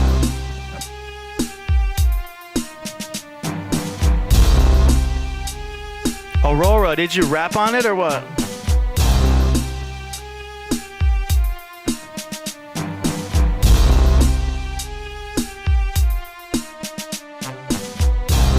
I think he's just playing my beat.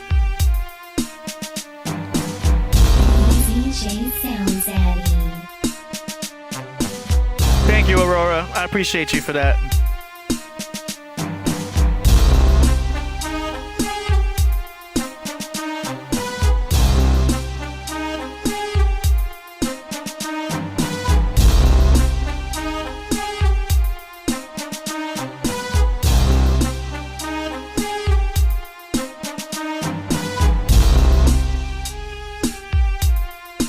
Y'all could buy this beat.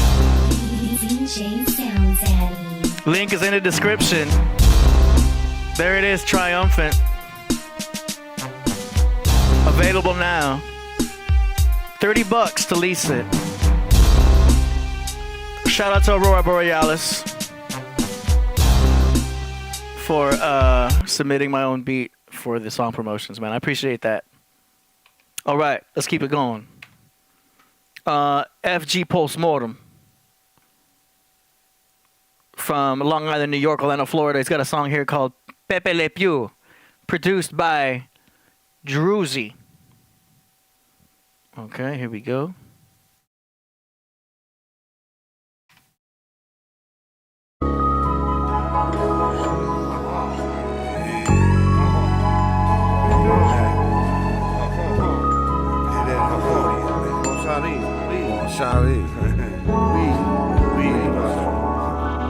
Don't care if she a dyke, I'm a lesbian too. I French kiss the pussy, like Pepe Le Pew. Like the land of Lately, they ban me too. Cause the flow's too butter, like Danny Smooth. Jacques Le Bleu, snail escargot. Excuse my French, catch a barbershop. Don't care about zodiac signs or your horoscope. I only act like I care about your crystals. Y'all can burn sage smoke and wear evil eyes. I still manage to find a way in between your thighs. C'est la vie, bitch, this is life. Mon chéri, making a moan inside. The beat is too sexy, like what he do to your wife. Make sure before we fuck that she came twice. Then third time's a charm at the same time. And be ready for round 2 like game fight. Just a bad stare. Naughty, naughty man child. I'm just a bad stare. Naughty, naughty man child. I'm just a bad stare. Naughty, naughty man child. I'm just a bad stare. Naughty, naughty man child. Just a bad stare. Naughty, naughty man child.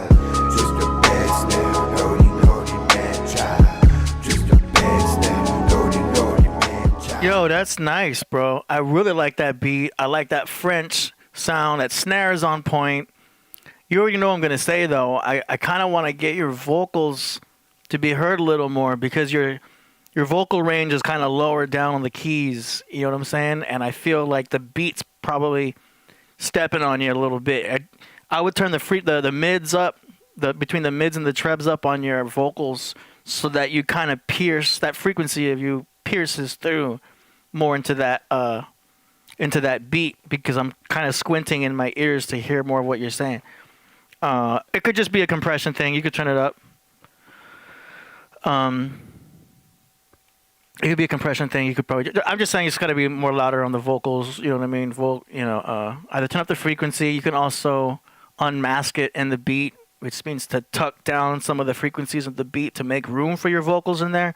An engineer knows what to do with that, but because I want to hear what you're saying. You know what I'm saying? I like it. Other than that, besides turning you up, I like it. That was straight fire. That's all I'll say about that. Shout out to FG Postmortem. Links to all these tracks are going to be in the description. Let's go. All right. Is that it? It looks like that may be it, yo. Got that. Yep, that's that. Checking right here. Got FG Postmortems. Stripe right there. Hold on. Checking to see if anybody last minute submissions. We might just have the one song or the 2 songs. Yeah, ain't nothing wrong with that. Thanks to everybody who submitted. Thanks for everyone who contributed to the chat. Look for more videos that are going to be popping up from this channel. Also more possible Killah Priest radio lives that are going to be happening too. So there's a lot of amazing things coming up. So thank y'all for everything. We're going to cut it right now and we will be back on Wednesday with another surprise guest. So thanks to everybody out there. That's what's up. And before I go out, let me find a track that we can go out with right here. What should we do? What should we do? Let me see. Sometimes what I do is I'll look up to see what's been recently uploaded in general with Priest. Why not do Extra Room Vedic Saga? Let's do In the Beginning. Yeah. All right. The Great Angelic War. Oh, wait, we did that one last time. My bad. Let's do Extra Room Saga Part 5. Yeah. All right, y'all. Thanks to everybody for everything. I want to make sure I got everybody. Oh, Stranger says, those sciences are from where? Say it. The divine. It's the holy sciences. It's a divine science like music. 88 constellations, 88 keys. 12 constellations in the zodiac wheel, 12 notes in between octaves. I can go on and on. 7 chakras, 7 notes in a scale. Don't get me started. It's all divine, man. As above, so below. Let's stay out the matrix. Y'all know what's up. We'll see you next time on Wednesday. Yeah.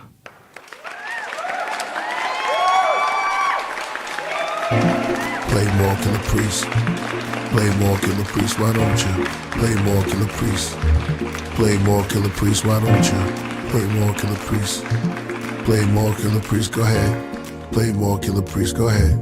Play more, Killah Priest. She had me caught in the whirlwind. Me and my girlfriend, 86 in the flick with the Sherlin. In ancient Berlin, I was known as Merlin, a magician, musician, stars unveiling. I'm Sheikh Entity Op upon the Keops. Y'all look lost like the books of Enoch. I push my rug, good cushion, teapot. Started play chess, less stress as weed crops. If you could love me more, free to soar, see it all, explore. No more keys to my door. Go ahead, be a whore, and I'm your cheating dog. You tell your moms and your friends you adore. I'm so immature. We both sins, hope this end and fall. When to win, so you cringe when I call, and we both pretend to win when we draw. Attention.